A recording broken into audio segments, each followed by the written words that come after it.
الحمد لله الحنان المنان الذي خلق الإنسان وعلمه البيان، والصلاة والسلام على رسوله سيد الإنس والجان وعلى آله وأصحابه ذوي الخير والإحسان، أما بعد، فأعوذ بالله من الشيطان الرجيم. بسم الله الرحمن الرحيم. تلك الرسل فضلنا بعضهم على بعض منهم من كلم الله ورفع بعضهم درجات إلى آخر هذه الآية. صدق الله مولانا العظيم وبلغنا رسوله النبي الأمين المتين المختار الكريم، ونحن على ذلك لمن الشاهدين والشاكرين والحمد لله رب العالمين.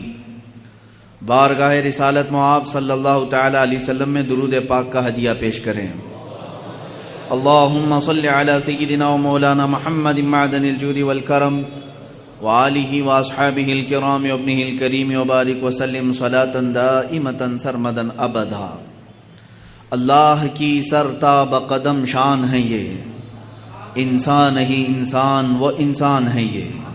قرآن تو ایمان بتاتا ہے انہیں، اور ایمان یہ کہتا ہے میری جان ہے یہ. عزیزان گرامی وقار، میلاد مصطفیٰ صلی اللہ تعالی علیہ وسلم کی مناسبت سے جو محافل اور جو مجالس یہاں پر منعقد کی گئی ہیں، آج پہلی محفل پاک ہے. رسول کریم صلی اللہ تعالی علیہ وسلم کی مولود پاک کی نسبت سے ہم جو محفل منعقد کرتے ہیں، سب سے پہلے میں آپ کو یہ بتا دوں اس کا فائدہ کیا ہے. برکات رحمات یہ سب اترتی ہی ہیں، ثواب اپنی جگہ پر، لیکن ایک بڑا فائدہ یہ ہوتا ہے کہ اگر عشق رسالت معاب صلی اللہ تعالی علیہ وسلم کی شمع مدھم ہونے لگتی ہے تو ان مجالس پاک سے وہ روشنی دوبالا ہو جاتی ہے.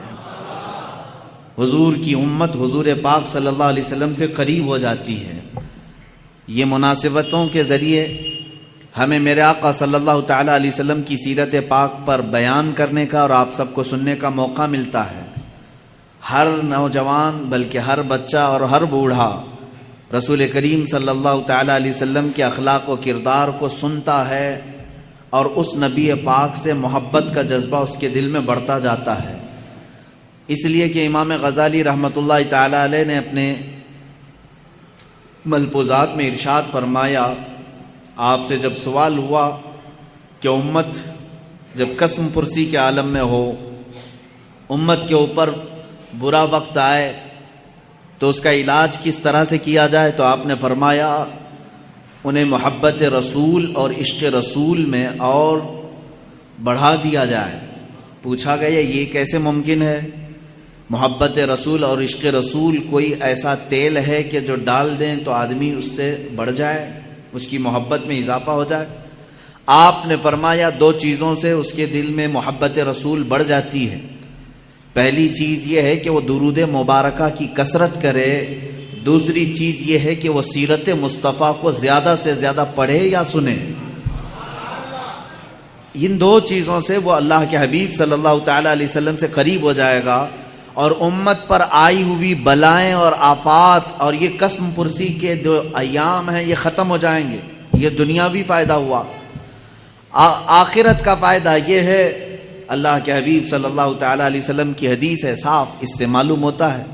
حضور اکرم صلی اللہ علیہ وسلم نے فرمایا المرء مع من احب، آدمی قیامت کے دن اسی کے ساتھ اٹھایا جائے گا جس کے ساتھ دنیا میں وہ سب سے زیادہ محبت کرتا تھا. تم جس سے محبت کرتے تھے اسی کے ساتھ قیامت میں اٹھائے جاؤ گے. اور اس حدیث پاک کے بعد حضرت انس رضی اللہ تعالیٰ عنہ فرماتے ہیں فخر کرنے لگا میں اپنی زندگی پر، اس لیے کہ میں رسول پاک صلی اللہ علیہ وسلم سے دنیا میں سب سے زیادہ محبت کرتا ہوں، اور اللہ کے حبیب کے فرمان کے مطابق کل قیامت کے دن میں اپنے مصطفیٰ کے ساتھ اٹھایا جاؤں گا. میرے عزیزو، یہ ہے سیرت مصطفیٰ کی محفلوں کا فائدہ. آپ اللہ کے رسول سے قریب ہوں گے، محبت میں اضافہ ہوگا، اور قیامت کے دن بھی حشر کس کے ساتھ ہوگا؟ مصطفیٰ کریم صلی اللہ تعالی علیہ وسلم کے ساتھ ہوگا. آج سے ہم مسلسل اعلان کے مطابق محافل رکھیں گے انشاءاللہ العزیز، جس میں مختلف عنوانات پر حضور پاک صلی اللہ تعالی علیہ وسلم کی سیرت طیبہ پر گفتگو کرنے کی ہم سعادت حاصل کریں گے۔ آج میں سب سے پہلے اس بات کو آپ کے سامنے بتا دوں کہ آج کے عنوان کے مطابق میں نے آیت کریمہ بھی تلاوت کی ہے۔ اللہ عز و جل نے اپنے بندوں کی ہدایت کے لیے 1,24,000 یا کم و بیش انبیاء کرام علیہ السلام کو دنیا میں بھیجا۔ یہ سب کا عقیدہ ہے، نبی آئے، رسول آئے، لیکن ان 1,24,000 کم و بیش انبیاء کرام میں سب سے افضل و اعلی رسول محمد صلی اللہ تعالی علیہ وسلم۔ مجھے آج اسی بات پر گفتگو کرنی ہے کہ جن کے متعلق شعر کہنے والے نعت گو حضرات نے زندگی بھر مدح سرائی کی، قلم ٹوٹ گئے مگر تعریف کا حق ادا نہ ہو سکا۔ اخیر میں یہاں تک کہا لوگوں نے لا یمکن ثناء کما کان حقہ بعد از خدا بزرگ توئی قصہ مختصر۔ فارسی میں یوں کہا کہ آپ کی کما حقہ، جیسے آپ کی شان ہے ویسے تعریف تو کوئی کر ہی نہیں سکتا۔ حاصل کلام گفتگو کا یہ ہے خدا کے بعد اگر کوئی مرتبہ ہے تو اے پیارے حبیب وہ آپ کا مرتبہ ہے۔ اسی کی ترجمانی اعلیٰ حضرت فاضل بریلوی رضی اللہ تعالیٰ عنہ نے فرمائی آخری اپنے شعر میں، فرماتے ہیں لیکن رضا نے ختم سخن اس پہ کر دیا، خالق کا بندہ خلق کا آقا کہوں تجھے۔ ایک مقام ہے خالق کا بندہ خلق کا آقا کہوں تجھے، ایک ہے رب تبارک و تعالیٰ کی ذات، اور اللہ کو چھوڑنے کے بعد پھر تمام مخلوق کی ذات۔ اللہ اور مخلوق کے درمیان اگر کوئی مرتبہ ہے تو وہ میرے آقا کا مرتبہ ہے۔ اتنا نہ بڑھاؤ کہ خدا تک پہنچ جائے، اور کبھی اتنا نہ گھٹاؤ کہ وہ عام بندہ بن جائے۔ اسی لیے اعلیٰ حضرت رضی اللہ تعالیٰ عنہ فرماتے ہیں ممکن میں یہ قدرت کہاں، واجب میں یہ عبدیت کہاں۔ یعنی اگر میں یہ سمجھ لوں کہ یہ قدرت کے برابر ہے حضور پاک کی ذات، یہ بھی جائز نہیں۔ میں حضور صلی اللہ تعالی علیہ وسلم کو خدا نہیں کہہ سکتا، میرا عقیدہ نہیں ہے۔ ہم تثلیث کی طرح قائل نہیں ہیں، جیسے عیسیٰ علیہ السلام کو خدا کا بیٹا کہہ گئے۔ مسلمان اپنے رسول سے بے انتہا محبت کرتا ہے لیکن خدا کا درجہ نہیں دیتا۔ اعلیٰ حضرت فرماتے ہیں ممکن میں یہ قدرت کہاں، واجب میں عبدیت کہاں۔ یعنی عام بندہ کہوں یہ بھی نہیں بنتا مجھ سے، قدرت کہوں یہ بھی نہیں بنتا، حیران ہوں۔ یہ بھی ہے خطا، یہ بھی نہیں وہ بھی نہیں، عام بندہ بھی نہیں اور قدرت بھی نہیں۔ حق یہ کہ ہیں عبد الہ۔ اعلیٰ حضرت رضی اللہ تعالیٰ نے اس کے جواب میں ارشاد فرمایا یعنی یہ قدرت بھی نہیں ہے اور ایک عام عبد بھی نہیں ہے، اب ہے کیا؟ اس کو ایک دوسرے شعر سے میں کہتا ہوں، میں مانتا ہوں اے عقل والو میرا محمد خدا نہیں ہے، میں مانتا ہوں اے عقل والو میرا محمد خدا نہیں ہے، مگر دلوں میں یہ نقش کر لو کہ وہ خدا سے جدا نہیں ہے۔ یہ ہے مقام مصطفیٰ صلی اللہ تعالی علیہ وسلم۔ ہاں ان کی طرح نہ بنو جو کہتے ہیں وہ عام بشر ہیں، اور نہ ان کی طرح بنو کہ حضور کو وہ یہ کہتے ہیں کہ جیسے مدینے میں خدا ہو کر اتر پڑا۔ ہم نہ غلو کرنے والوں میں سے ہیں اور نہ گستاخی کر کے نیچا دکھانے والوں میں سے ہے۔ ہمارا عقیدہ اہل سنت کا یہ ہے اللہ رب العزت کی ساری مخلوق میں اگر سب سے افضل کوئی انسان ہے وہ محمد رسول اللہ صلی اللہ علیہ وسلم۔ افضلیت مصطفیٰ صلی اللہ تعالی علیہ وسلم پر ایک نہیں دو نہیں بے شمار دلیلیں موجود ہیں، قرآن کی بھی حدیث کی بھی۔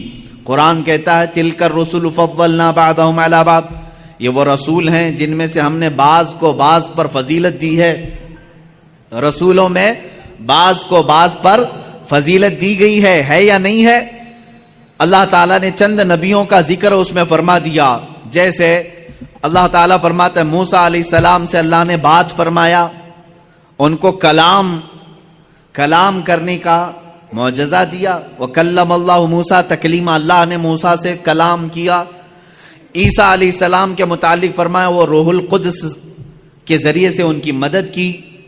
عیسیٰ علیہ السلام کو اللہ تعالیٰ نے بعض نبیوں پر مقام بلند فرمایا. ابراہیم علیہ السلام کے متعلق قرآن کہتا ہے واتخذ اللہ ابراہیم خلیلا، اللہ نے ابراہیم کو خلیل بنایا. خلیل کس کو کہتے ہیں؟ دوست کو. خلیل کس کو کہتے ہیں؟ دوست کو کہتے ہیں. اسی طرح بعض انبیاء کرام علیہ السلام کے متعلق قرآن میں آیا ہے. اور ہم جب انبیاء کے نام لیتے ہیں تو دیکھیں میں آپ کو گناتا ہوں. سیدنا آدم صفی اللہ کہتے ہیں، اللہ کے وہ صفی ہیں.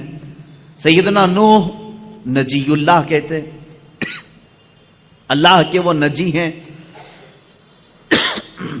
حضرت ابراہیم علیہ السلام کے نام کے ساتھ سیدنا ابراہیم خلیل اللہ، سیدنا اسماعیل ذبیح اللہ، سیدنا موسیٰ کلیم اللہ، سیدنا داؤد خلیفۃ اللہ، سیدنا عیسیٰ روح اللہ. اللہ کے یہ کچھ نہ کچھ ہیں. کوئی اللہ کا صفی ہے، کوئی اللہ کا نجی ہے، کوئی اللہ کا خلیل ہے، کوئی اللہ کا ذبیح ہے، کوئی اللہ کا صدیق ہے، کوئی اللہ کا خلیل ہے، کوئی اللہ کا روح ہے.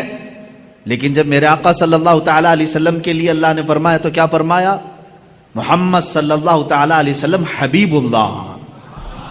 یہ کیا ہے؟ اللہ کے حبیب. ایک ورڈ ایسا ہے حبیب کا جو کسی دوسرے نبی کے لیے نہیں آیا. حبیب کسے کہتے ہیں؟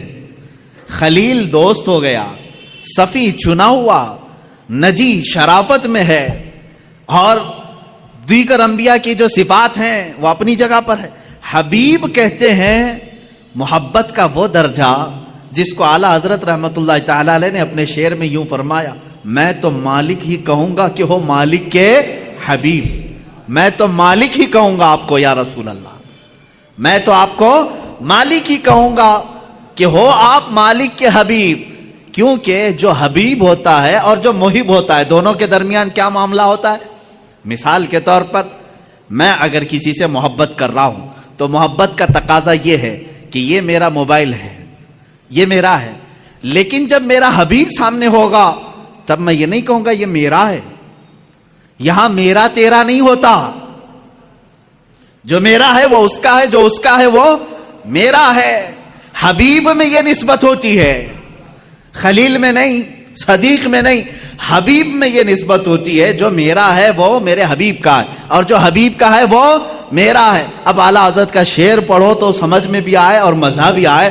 فرماتے ہیں میں تو مالک ہی کہوں گا یا رسول اللہ کہ ہو آپ مالک کے حبیب، یعنی محبوب و محب میں نہیں میرا تیرا.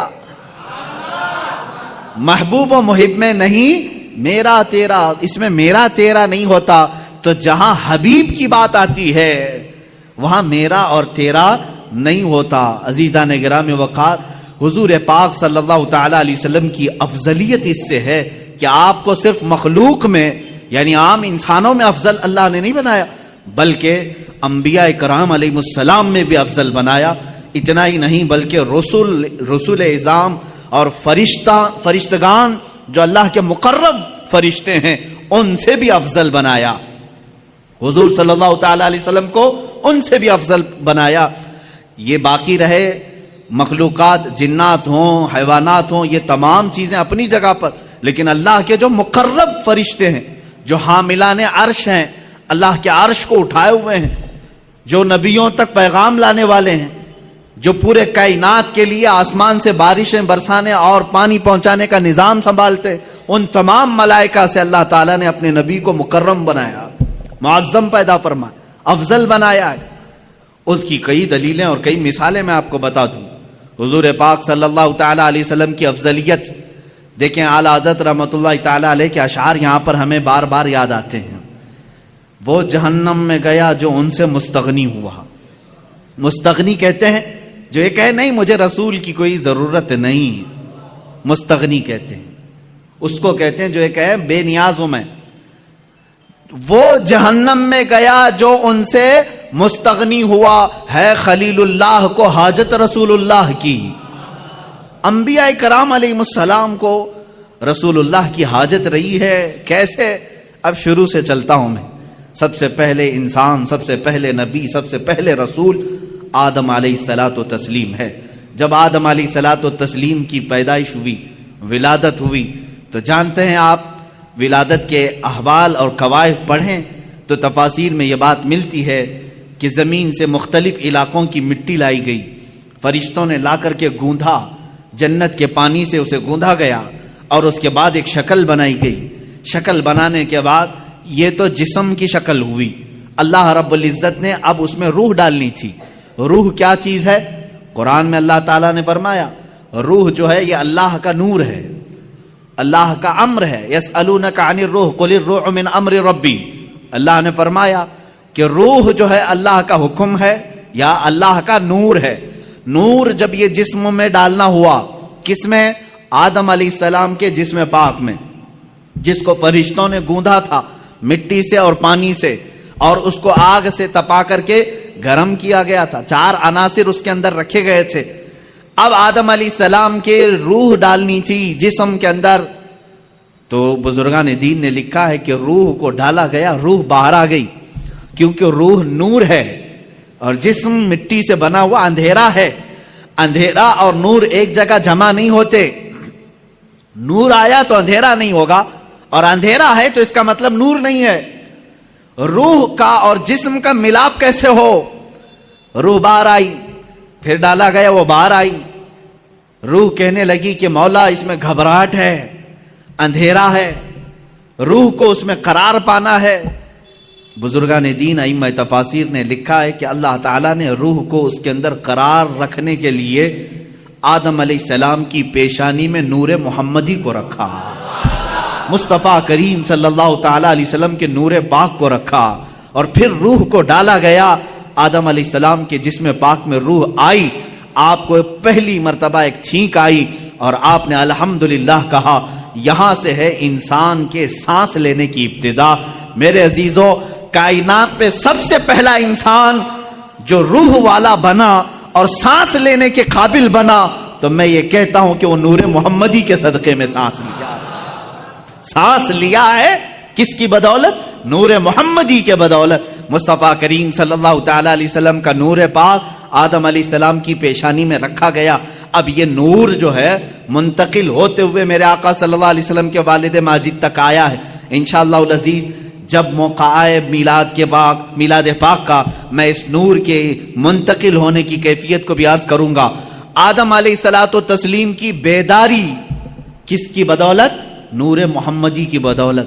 جب آپ بیدار ہوئے, اتنا ہی نہیں, جلوہ محمدی کو کہاں کہاں دیکھو, جہاں دیکھا وہاں پایا.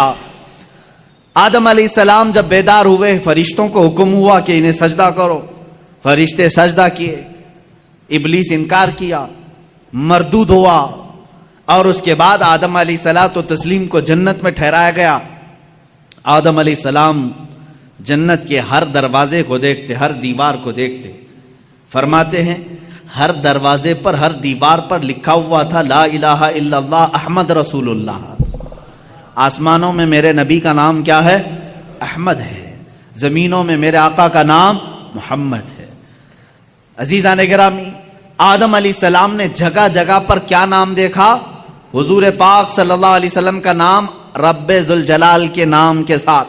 آپ سنیے, یہ خیال آپ کے دل میں تھا, سوال بھی کیا آپ نے مولا سے, اے رب ذوالجلال تیرے نام کے ساتھ یہ ایک دوسرا نام کس کا ہے؟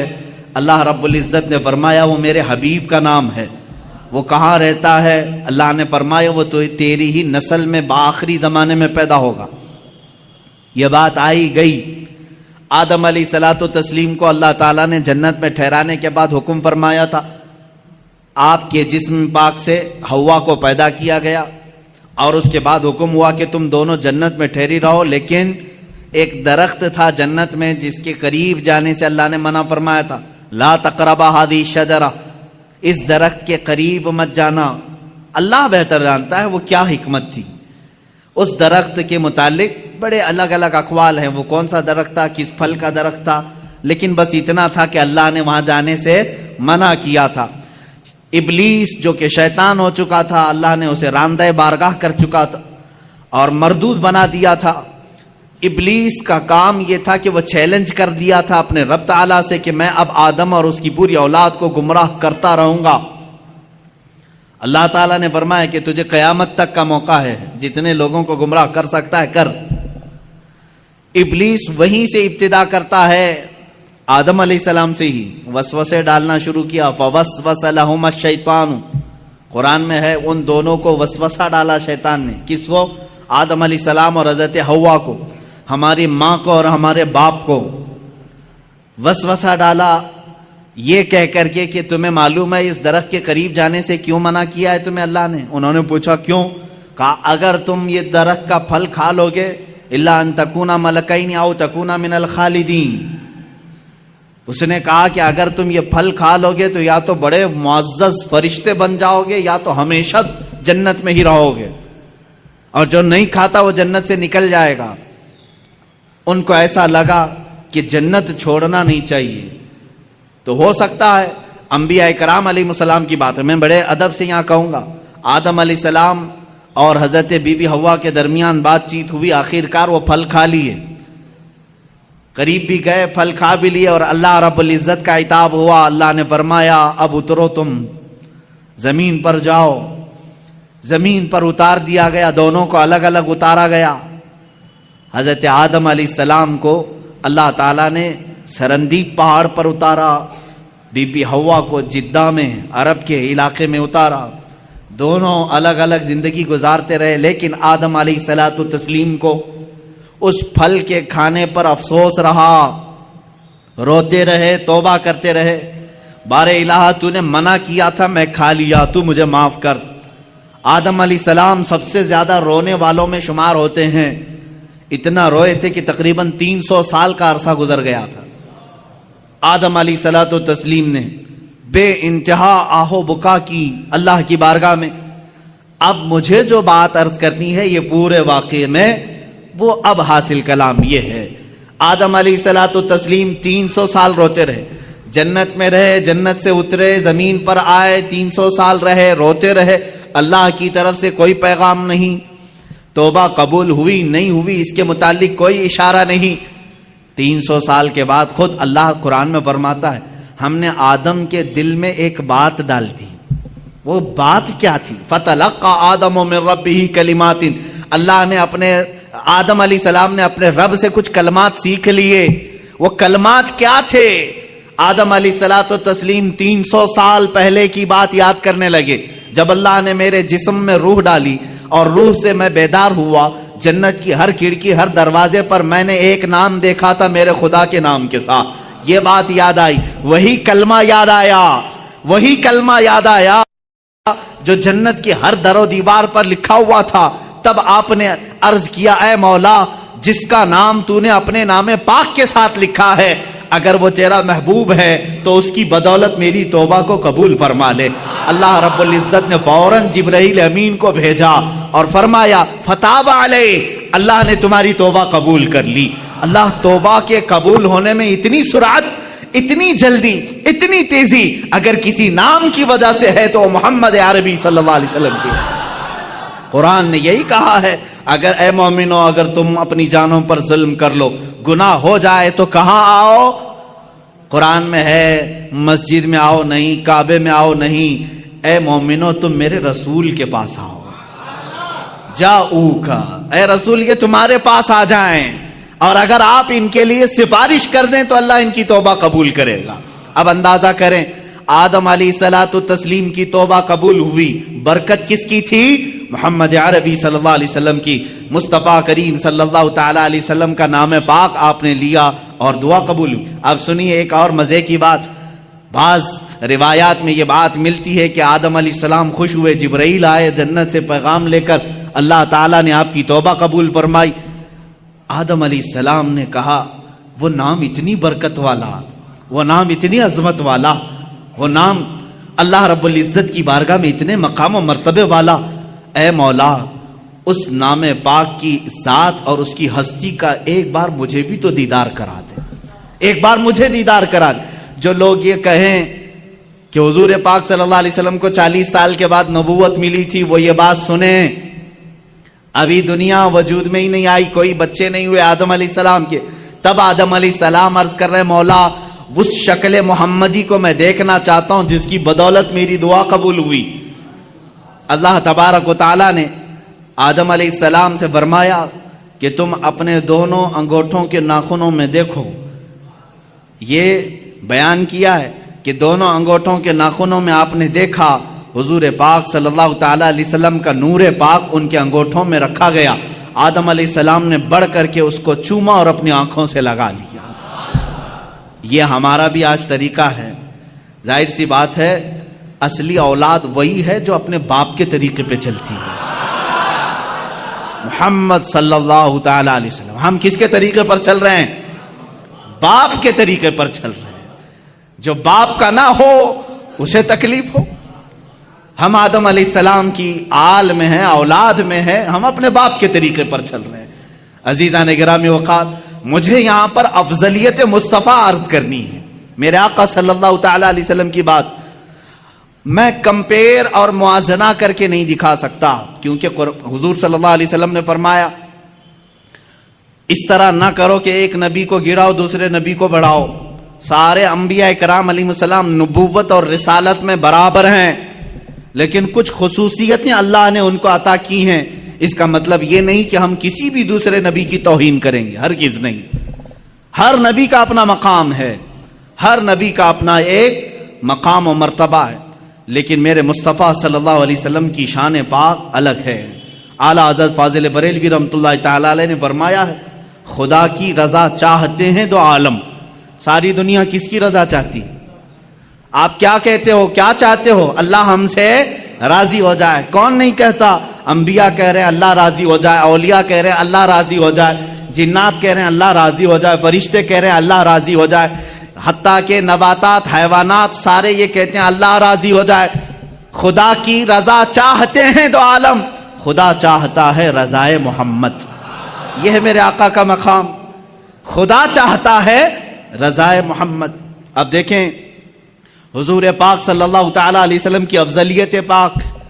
حضرت بی بی رابعہ بصریہ رضی اللہ تعالیٰ عنہ سے پوچھا گیا قرآن میں کوئی ایسی آیت جو پوری امت کے لیے بہت حوصلے والی ہو، کون سی ہے؟ بعض لوگ یہ کہتے ہیں اللہ نے فرمایا لا تقنطوا من رحمت اللہ، تم اللہ کی رحمت سے نا امید مت ہو. فإنه يغفر الذنوب جميعا ان اللہ یغفر الذنوب جميعا، اللہ بے شک سارے گناہوں کو معاف کرے گا. آیت ہے کہ نہیں حوصلہ دلانے والی؟ اللہ نے فرمایا اے لوگو اللہ کی رحمت سے نا امید مایوس نہ ہو، اللہ سارے گناہوں کو معاف کرے گا. بعض لوگ یہی کہتے ہیں یہ آیت ہے حوصلہ دلانے والی، بہت حوصلہ ہے. لیکن حضرت رابعہ بصریہ فرماتی ہے نہیں، میں سمجھتی ہوں ایک دوسری آیت ہے. پوچھا گیا وہ کون سی ہے؟ کہا سورہ والضحیٰ میں ہے. اللہ تعالیٰ نے فرمایا وَلَسَوْفَ يُعْطِيكَ رَبُّكَ فَتَرْضَىٰ، اے رسول ان قریب آپ کو آپ کا رب اتنا دے گا کہ آپ راضی ہو جائیں گے. کہا اس میں امت کی کیا بھلائی ہے؟ سوال کیا تھا؟ امت کے لیے، تمام انسانوں کے لیے حوصلے والی کوئی آیت ہے، بخشش والی کوئی آیت ہے؟ تو وہ بعض علماء نے کہا لا تقنطوا من رحمت اللہ، یہ آیت ہے رحمت کی، اللہ کی رحمت سے مایوس نہ ہو، اللہ سب گناہ معاف کرے گا. اس سے تو سمجھ میں آ رہا ہے کہ لوگوں کے گناہ معاف ہوں گے. لیکن رابعہ بصریہ فرما رہی ہیں نہیں، آیت یہ ہے رسول کو اللہ فرما رہا ہے اے رسول آپ کو اللہ اتنا دے دے گا کہ عنقریب آپ کو اتنا دے گا کہ آپ راضی ہو جائیں گے. تو اس میں تو رسول کی رضا کی بات ہے، یہاں تمام انسانوں کا کیا بھلا ہے؟ حضرت رابعہ بصریہ فرماتی ہیں اس لیے کہ ہمیں معلوم ہے رسول اس وقت تک راضی نہیں ہوں گے جب تک سب کی بخشش نہ ہو جائے. جب تک سارے ایمان والوں کی بخشش نہ ہو جائے تب تک رسول راضی نہ ہوں گے. یہ سب سے بڑی آیت رحمت ہے کہ رسول کی رضا جب تک نہ ہوگی اللہ دیتا رہے گا، دیتا رہے گا. عزیزان گرامی، افضلیت مصطفیٰ صلی اللہ تعالی علیہ وسلم، انبیاء کرام کو جو مقامات ملے وہ اپنی جگہ پر ہے. اس لیے کہ شاعر نے کہا ہے کہ حسن یوسف دم عیسیٰ ید بیضاداری، آنچے ہمہ خوباں دارند تو تنہا داری. یا رسول اللہ صلی اللہ علیہ وسلم، یوسف کا حسن بھی آپ کے اندر ہے، عیسیٰ علیہ السلام کی قوت و طاقت جو آپ مردوں کو زندہ کرتے تھے آقا آپ کے اندر وہ بھی جمال ہے. حسن یوسف دم عیسیٰ ید بیضا، عیسیٰ علیہ السلام کی قوت اور موسیٰ علیہ السلام کے معجزوں کا کمال بھی آپ کے اندر ہے. آنچ ہما خوباں دارند، یہ سارے نبی جتنے معجزے رکھتے تھے، یا رسول اللہ تو تنہا داری، آپ کے اکیلے کے اندر وہ سب موجود ہیں. وہ ساری چیزیں اللہ نے آپ کو انعام میں عطا کی. میں تفصیل سے اگر بتاتا چلوں تو سارے معجزات ایک الگ عنوان ہے. انشاءاللہ 12 روز کے اندر معجزات مصطفیٰ بھی میں عرض کروں گا. لیکن اولیاء انبیاء اکرام علیہ السلام میں افضلیت جس رسول کو حاصل ہے وہ میرے آقا صلی اللہ علیہ وسلم کی شان.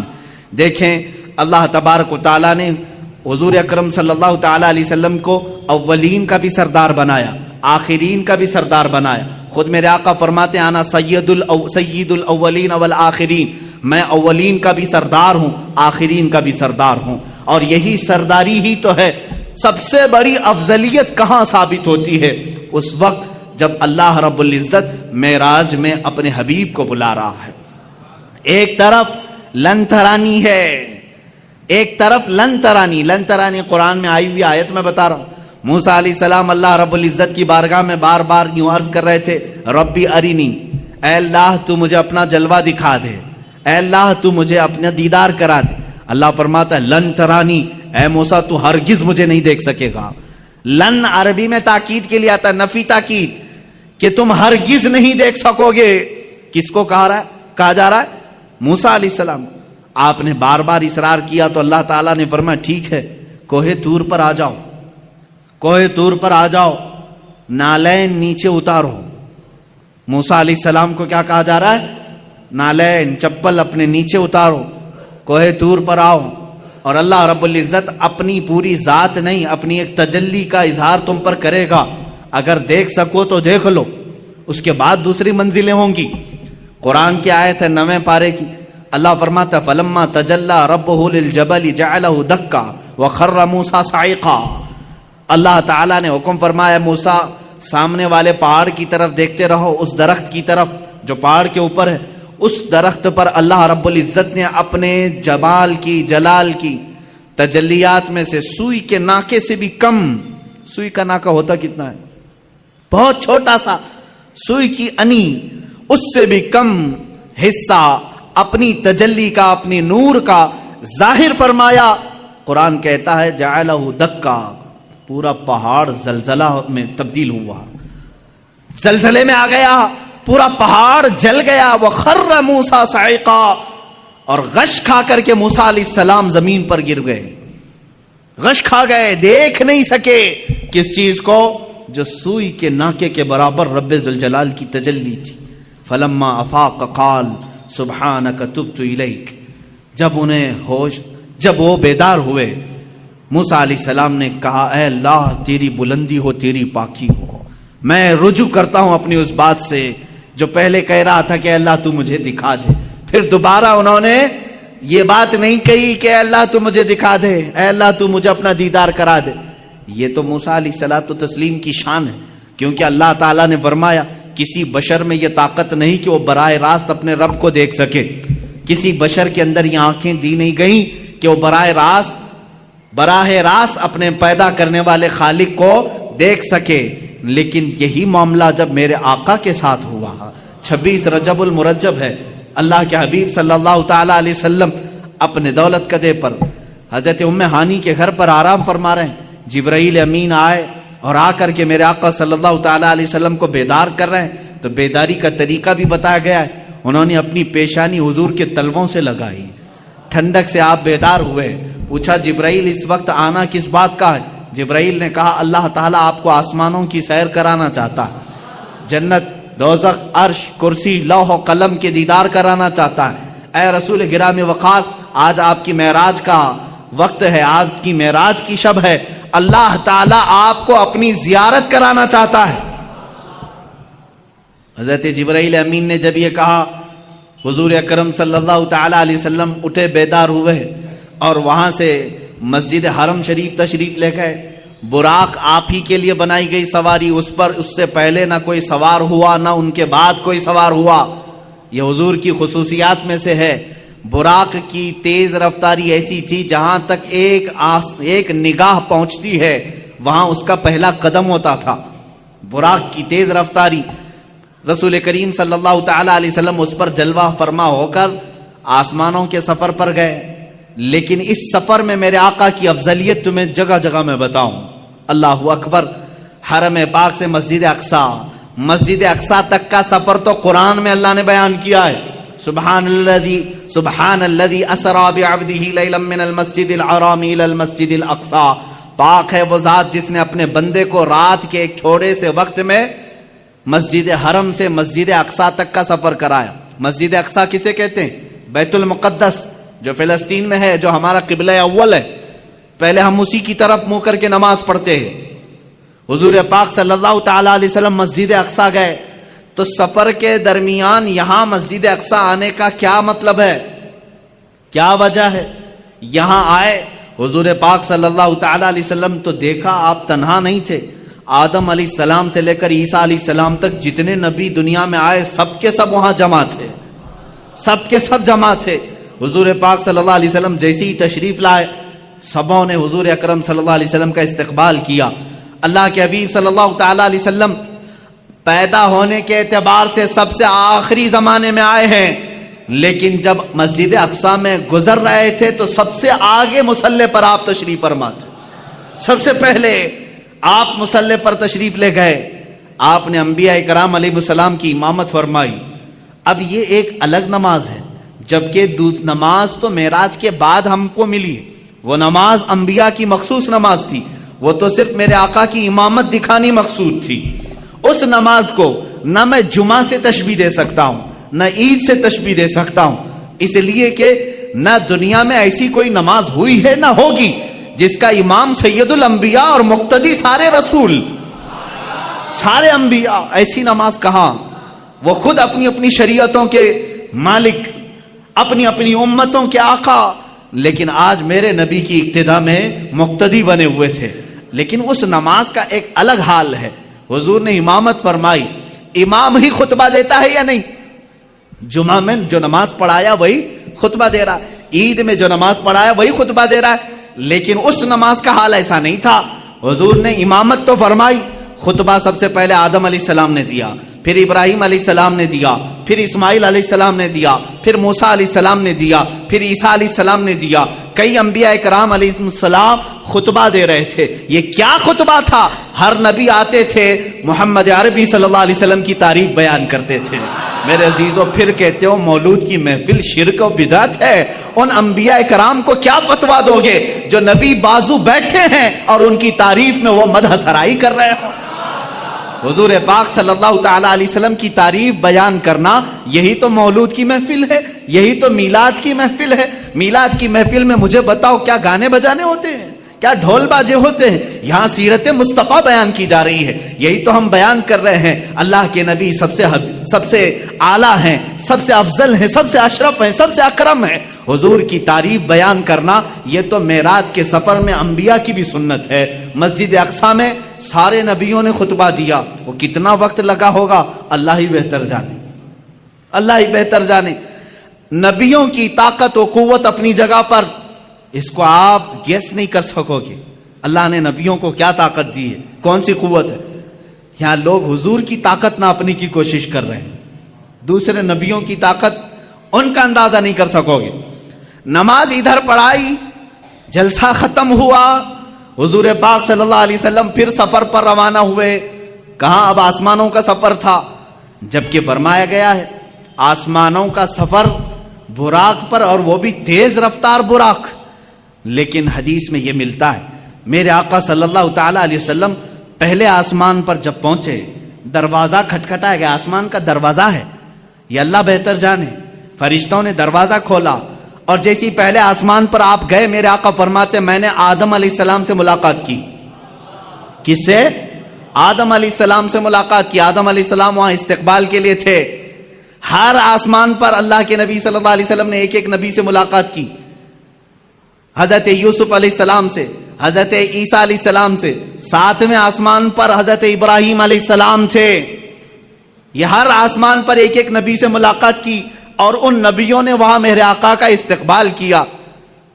کہیں دہن کے گھوڑے دوڑاؤ تو ادھر کے ادھر ہو جاؤ گے، خیالات اور اپنی عقل کو دوڑاؤ گے تو ادھر کے ادھر ہو جاؤ. مولانا ابھی تو آپ کہہ رہے تھے رسول سارے نبیوں کی امامت کر رہے تھے، اور ابھی آپ کہہ رہے ہیں کہ وہ آسمانوں پر مل رہے تھے.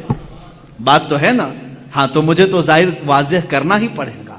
ہاں یقیناً مسجد اقصی میں امامت میرے آقا کر رہے تھے، نبی اقتدا کر رہے تھے، اور آسمانوں میں بھی انبیاء پہنچے تھے. حضور پاک صلی اللہ تعالی. اب یہاں کہیں ایسی تو بات نہیں کہ حضور کی رفتار دھیمی ہے اور دوسرے نبیوں کی رفتار اور تیز ہے، وہ پہلے پہنچے ہوئے ہیں حضور سے. یہ خیال آئے گا، کوئی یہ سوال کرے گا دوسرے رسول تو میرے نبی سے پہلے پہنچ گئے تھے آسمانوں پر، حضور تو بعد میں آئے. میرے عزیز، یہ سفر کو تمہیں سمجھنا ہوگا.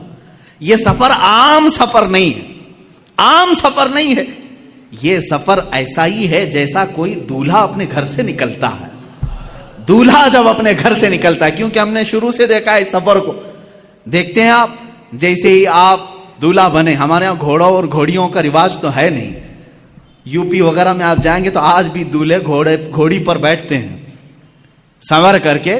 ہاں، آپ وہ گھوڑی پر بیٹھتے ہیں اور آپ یہاں گاڑی پر بیٹھتے ہیں. بات ایک ہی ہے. جیسے ہی دولہا سج کر سنور کر تیار ہو کر گھر سے نکلتا ہے، ماں باپ ہوتے ہیں، رشتہ دار ہوتے ہیں، کھڑے رہتے ہیں، بھائی بہن. گھر سے جب دولہا رخصت ہو رہا ہوتا ہے، گاڑی میں بٹھانے سے پہلے اس کا صدقہ اتارا جاتا ہے. اور جب دولہا بہت خوبصورت لگتا ہے، ماں کہتی ہے سبحان اللہ، باپ کہتا ہے سبحان اللہ، بھائی کہتے ہیں سبحان اللہ. کہنا بھی چاہیے، اللہ اس کو نظر سے محفوظ رکھے. دولہے کو دیکھ کر کہتے ہیں سبحان اللہ، بہت اچھا لگ رہا ہے، ماشاء اللہ بہت اچھا لگ رہا ہے. کہتے ہیں. اب میرے عزیز، اس سفر کے شروعات میں دولہا جب تیار ہوتا ہے تو رشتہ دار اس کو سبحان اللہ کہتے ہیں. لیکن جب میرے آقا صلی اللہ تعالی علیہ وسلم اپنے گھر سے اٹھائے گئے اور مسجد حرم میں آپ کا سینے پاک دھویا گیا اور آپ کو سواری پر بٹھایا گیا. اب یہاں نہ کوئی رشتہ دار ہے. میرے آقا صلی اللہ علیہ وسلم تو یتیم تھے، والد بھی نہیں اور والدہ بھی نہیں تھی، اور آپ کے بھائی نہیں تھے، بہنیں نہیں تھیں. اب یہاں اس دولہے کو کون کہے؟ سواری پر بیٹھا ہے. تب ہم نے قرآن کے 15ویں پارے کو پڑھا. اللہ فرما رہا ہے سبحان الذی اسریٰ بعبدہ. یہ پارا ہی یہاں سے شروع ہوتا ہے. کوئی اور نہیں کہے گا محبوب، تمہارا خدا کہے گا سبحان اللہ. پاک ہے وہ ذات جس نے تمہیں سوار کرایا ہے. یہ اور شان ہے میرے مصطفیٰ کی. ہم گاڑی پر گھوڑے پر بیٹھیں، رشتہ دار سبحان اللہ کہیں. میرا نبی اگر سواری پر بیٹھے تو اللہ سبحان کہے، ان کا خالق خود کہے سبحان الذی. یہ سفر جو ہے باراتی اور دولہوں کا ہے. کبھی آپ نہیں دیکھتے کہ یہاں پر بھائی بہن سب تو دیکھ رہے تھے گاڑی پر بیٹھنے کے بعد، لیکن جب دولہا حال میں پہنچا ہے تو وہاں دیکھا یہی بھائی یہی بہنیں سب پہلے سے پہنچے ہوئے ہیں. کیوں؟ اس لیے کہ دولہے کا استقبال کرنا ہے. یہ سفر دولہے کا استقبالی سفر ہے. یہی میرے عزیزو، جب میرے آقا معراج کے سفر میں تھے، یہاں امامت تو کی مسجد اقصی میں، خطبے تو سب کے سنے، لیکن جب آسمانوں پر پہنچنا تھا تو حضور کا جو گھوڑا تھا براق ہے، وہ دھیمی رفتار سے چل رہا تھا جیسے دولہے کی سواری چلتی ہے. اور انبیاء پہلے سے پہنچے ہوئے تھے، اس لیے نہیں کہ وہ نبی سے زیادہ رفتار رکھتے ہیں، اس لیے پہنچے تھے کہ دولہے کا انہیں استقبال کرنا تھا. یہ سفر کی حکمت ہے. میرے آقا صلی اللہ تعالی علیہ وسلم کی یہ شان، آپ کی افضلیت ہر نبی نے تسلیم کی. قرآن نے خود ان نبیوں سے وعدہ لیا ہے. عزیزان گرامی وقار، اسی سفر میں آپ کو یہ بھی بتا دوں، اللہ کے حبیب صلی اللہ تعالی علیہ وسلم آسمانوں کا سفر کیے، جنت آپ کو دکھائی گئی، دوزخ کے نظارے کروائے گئے، اور اس کے بعد ایک مقام ایسا آیا سدرہ کے بعد جبرائیل امین نے کہا اب جائیں، آپ کا سفر ہے. جہاں سے جبرائیل کا بھی سفر نہیں تھا. رسول کریم صلی اللہ علیہ وسلم وہ پہلے شخص ہیں جنہوں نے سدرہ کے آگے کا سفر کیا. حضور پاک صلی اللہ تعالی علیہ وسلم جس جگہ گئے اس کو کہتے ہیں لامکان. لامکان کا مطلب ہے جس جگہ کا کوئی نام ہی نہیں، تم نام نہیں رکھ سکتے اس کا. جنت کا ایک نام ہے، دوزخ کا ایک نام ہے، عرش کا ایک نام ہے، کرسی ایک نام ہے. حضور نے اس جگہ کا سفر کیا جس کو لامکہ کہتے ہیں، اس کا نام ہی نہیں، اب ہم نام نہیں رکھ سکتے اس جگہ کا، وہ کہاں ہے یہ وہی جانے جو سفر کیا ہو یا جس نے سفر کرایا ہو۔ اللہ رب العزت نے اپنے قرب کی منزلوں سے آپ کو ہمکنار فرمائے، یہاں تک کہ میرے آقا صلی اللہ تعالی علیہ وسلم معراج کی شب ارشاد فرماتے ہیں میں نے اپنے ماتھے کی آنکھوں سے اپنے رب کی تجلیات کو دیکھا، اللہ رب العزت کی ذات کو دیکھا۔ کیسے دیکھا؟ دور سے دیکھا، بلکہ قرآن کہتا ہے فَكَانَ قَابَ قَوْسَيْنِ أَوْ أَدْنَىٰ، یہ سورہ نجم کی آیتیں، کان قاب قوسین او ادنا، قوسین کہتے ہیں تیر، معلوم ہے بان اور تیر جو یہاں پر ہوتی ہے، فرمایا قرآن نے دو کمان کے اندر تیر رکھ کر کے مارتے ہیں نا، دو کمانوں سے کم کا فاصلہ تھا، اتنے قریب میرا حبیب آیا۔ اور کیسے دیکھا؟ موسیٰ علیہ السلام نے کوہ طور پر جو دیکھا وہ بہت چھوٹی سی تجلی تھی، اور کیسے ابھی پورا دیکھ ہی نہیں پائے تھے، پلک جھپک رہے تھے، تبھی غش کھا کر گرے۔ اور اللہ کے حبیب صلی اللہ علیہ وسلم کیسے دیکھے؟ نبی سے نہیں، قرآن سے ہی پوچھیں۔ سورہ نجم میں اللہ فرماتا ہے ما زاغ البصر وما طغى، ایسا دیکھا حبیب نے کہ نہ کبھی آنکھ جھپکی نہ پلٹی، اپنے رب کو دیکھتے رہے۔ لقد رأى من آیات ربہ الکبریٰ، اپنے رب کی نشانیوں کو دیکھتے رہے جیسے پوری آنکھیں کھلی رکھ کر کے کوئی دیکھتا ہے۔ کون یہ؟ کس نے دیکھا؟ یہ موسیٰ سے پوچھے کوئی، کس نے دیکھا؟ یہ موسیٰ سے پوچھے کوئی، آنکھ والوں کی ہمت پہ لاکھوں صلاح۔ اسی لیے میرے اعلیٰ حضرت نے فرمایا ہے اب رسول پاک صلی اللہ تعالی علیہ وسلم نے ذات خداوندی کو اپنے ماتھے کی آنکھوں سے دیکھا تھا۔ اب یہاں موسیٰ علیہ السلام کے دربار میں میں پھر آتا ہوں۔ موسیٰ علیہ السلام نے بہت چھوٹی تجلی دیکھی، لیکن کمال اتنی تجلی دیکھنے کے بعد بھی یہ کمال تھا کہ روایات یہ بتاتی ہیں موسیٰ علیہ السلام کی اب آنکھ میں آنکھ ڈال کر کے کوئی دیکھ نہیں سکتا تھا، اتنا جلال تھا، اتنا جلال تھا۔ اور موسیٰ علیہ السلام فرماتے ہیں رات کے اندھیرے میں 3 میل دور، 3 میل کا مطلب وہ 4.5 کلومیٹر، 4.5 کلومیٹر دور تک اگر کسی پتھر پر کوئی کالی چیونٹی چل رہی ہو، موسیٰ علیہ السلام فرماتے ہیں میں اس کو آرام سے دیکھ سکتا ہوں۔ 3 میل دور رات کے اندھیرے میں کالی چیونٹی کسی کالے پتھر پر رینگ رہی ہو، موسیٰ علیہ السلام فرماتے ہیں میری آنکھیں اسے آرام سے دیکھ سکتی ہیں۔ یہ جلوہ تھا اس ہلکی سی تجلی کو دیکھنے کا، اس ہلکی سی تجلی کو دیکھنے کا۔ اور جس نے سراپا خدا کی ذات کو دیکھا اس کی آنکھوں کے نور کا حال کیا ہوگا۔ اسی لیے میرے اعلیٰ حضرت نے فرمایا اور کوئی غیب کیا تم سے نہاں ہو بھلا، جب نہ خدا ہی چھپا تم پہ کروڑوں درود۔ اعلیٰ حضرت رحمۃ اللہ تعالی علیہ نے فرمایا ہے یا رسول اللہ دل فرش پر ہے تیری نظر، سر عرش پر ہے تیری گزر، دل فرش پر ہے تیری نظر، ملکوت و ملک میں نہیں کوئی شے وہ جو تجھ پہ آیا نہیں۔ کون سی ایسی چیز ہے جو رسول پاک سے چھپی ہوئی ہے؟ موسیٰ علیہ السلام جب رات کے اندھیرے میں 3 میل دور دیکھ سکتے ہیں تو اے سنیوں کیا ہمارا یہ عقیدہ نہیں ہو سکتا 4000 کلومیٹر دور مدینہ طیبہ سے ہمارا آقا ہم غلاموں کو دیکھ رہا ہے،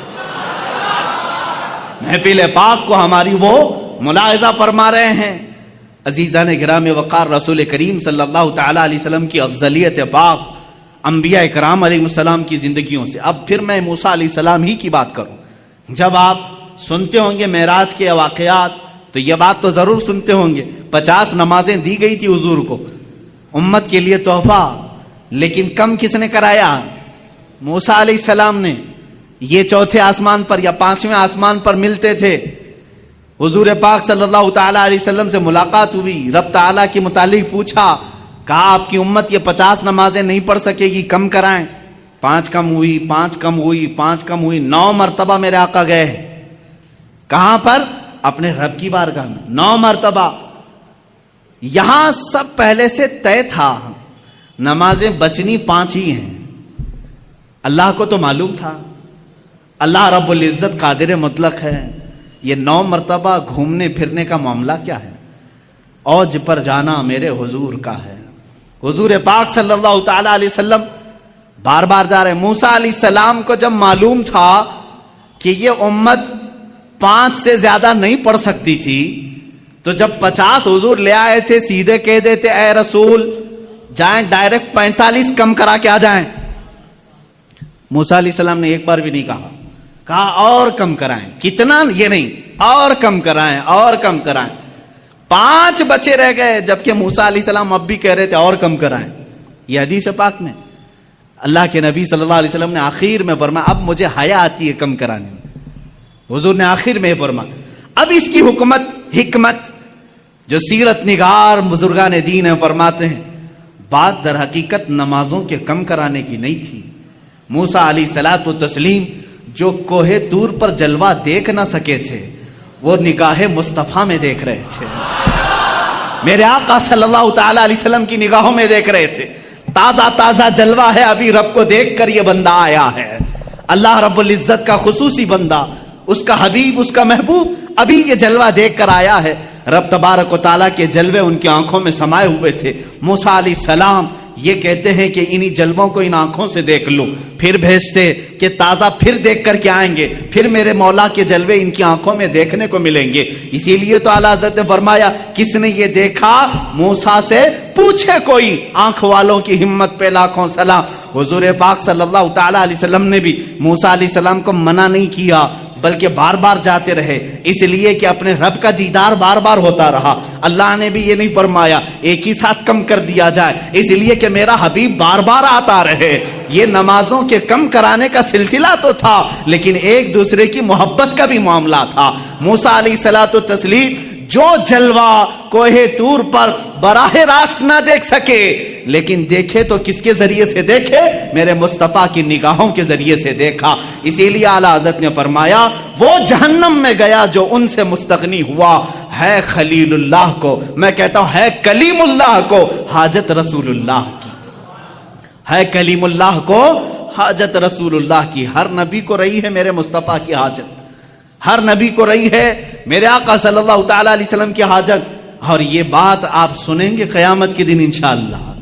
اذهبوا الی غیری ہر نبی کہے گا اور سارے کہیں گے ایک ہی ہے جو آج سفارش کر سکتا ہے, تمہاری بھی کرے گا اور ہماری بھی کرے گا, وہ نام ہے محمد عربی صلی اللہ علیہ وسلم کا. عزیزان گرامی وقار, مصطفیٰ کریم صلی اللہ تعالی علیہ وسلم کی افضلیت پاک. ابراہیم علیہ السلام کو اللہ نے خلیل بنایا لیکن اپنے نبی کو کیا بنایا, حبیب بنایا. اللہ کے رسول کیا ہیں, حبیب ہیں. اور ان کے بعد اب یہاں پر حضور پاک صلی اللہ تعالی علیہ وسلم کے صبر کو لیں, شکر کو لیں, آپ کے تمام جلال موسوی کو, جمال عیسوی کو, حسن یوسفی کو لیں, سب چیزوں میں ایک نرالی شان دکھتی ہے. حسن کی بات آئی ہے تو عرض کروں, یوسف علیہ السلام کو حسن جو ہے معجزے میں ملا تھا. معجزہ کسے کہتے ہیں, معجزہ وہ جو عام انسان کی سمجھ میں نہ آئے, عام انسان کی سمجھ میں نہ آ سکے. یوسف علیہ السلام اتنے حسین تھے, اتنے حسین کہ لوگ یہ سمجھتے تھے, سوچتے تھے کیا انسان بھی ایسا ہو سکتا ہے, اتنا حسین. لوگ آج فلمیں بنا کر کے ان کا کیریکٹر دکھا رہے ہیں, تم کہاں سے یوسف کا ثانی لا سکو گے, نہیں پیدا کر سکو گے. بلکہ ان کے زمانے کے لوگ تو یہ کہتے تھے ہمیں تو یہ لگتا ہے فرشتہ ہے, بعض تو کہتے تھے کہ فرشتہ ہے, انسان ایسا کیسے ہو سکتا ہے. حسن جو ان کو ملا تھا, جمال, وہ معجزہ تھا, معجزہ تھا یوسف علیہ السلام کا حسن.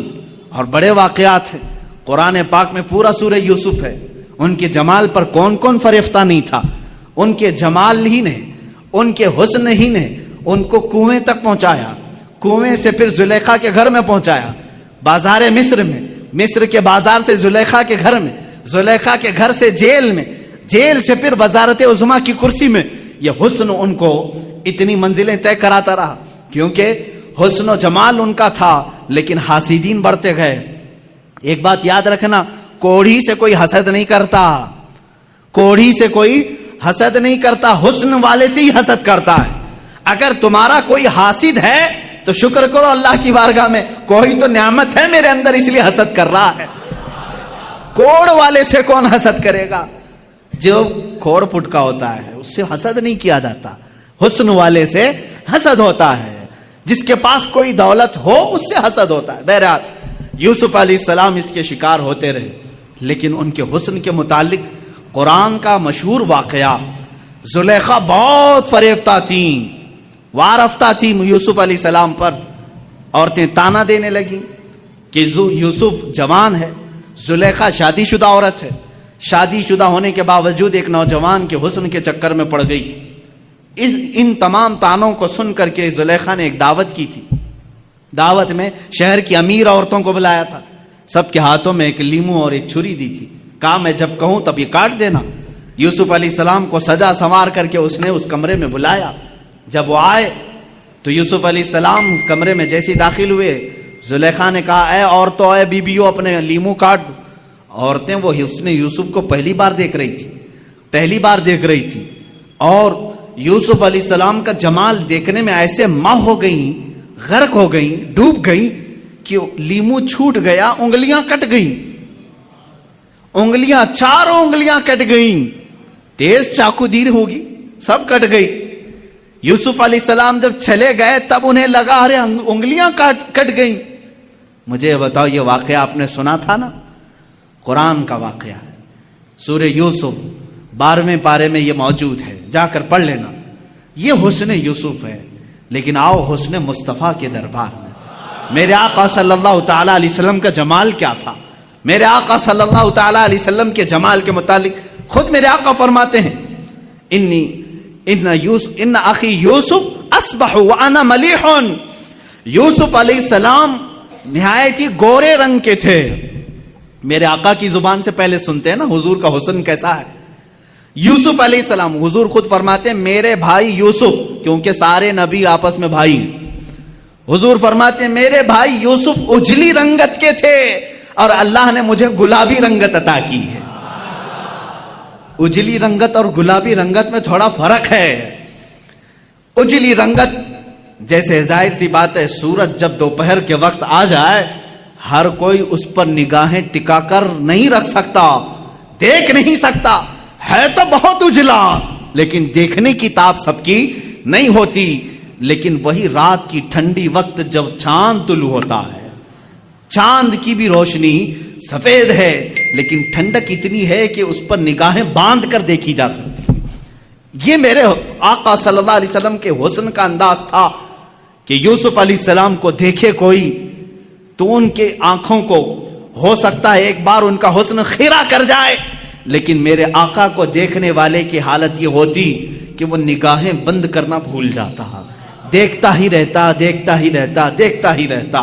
یہاں تک کہ ام معبد کے متعلق آپ نے سنا ہوگا, مدینے کے راستے میں رہنے والی ایک خاتون, وہ ہر گزرنے والے کی ضیافت کرتی تھی. اس راستے سے جو بھی گزرتا تھا اس کو اپنے گھر سے کھانا کھلاتی تھی, دودھ پلاتی تھی. ام معبد, یہ مکہ سے مدینے کے بیچ میں جو راستہ ہے وہاں گھر تھا ام معبد کا.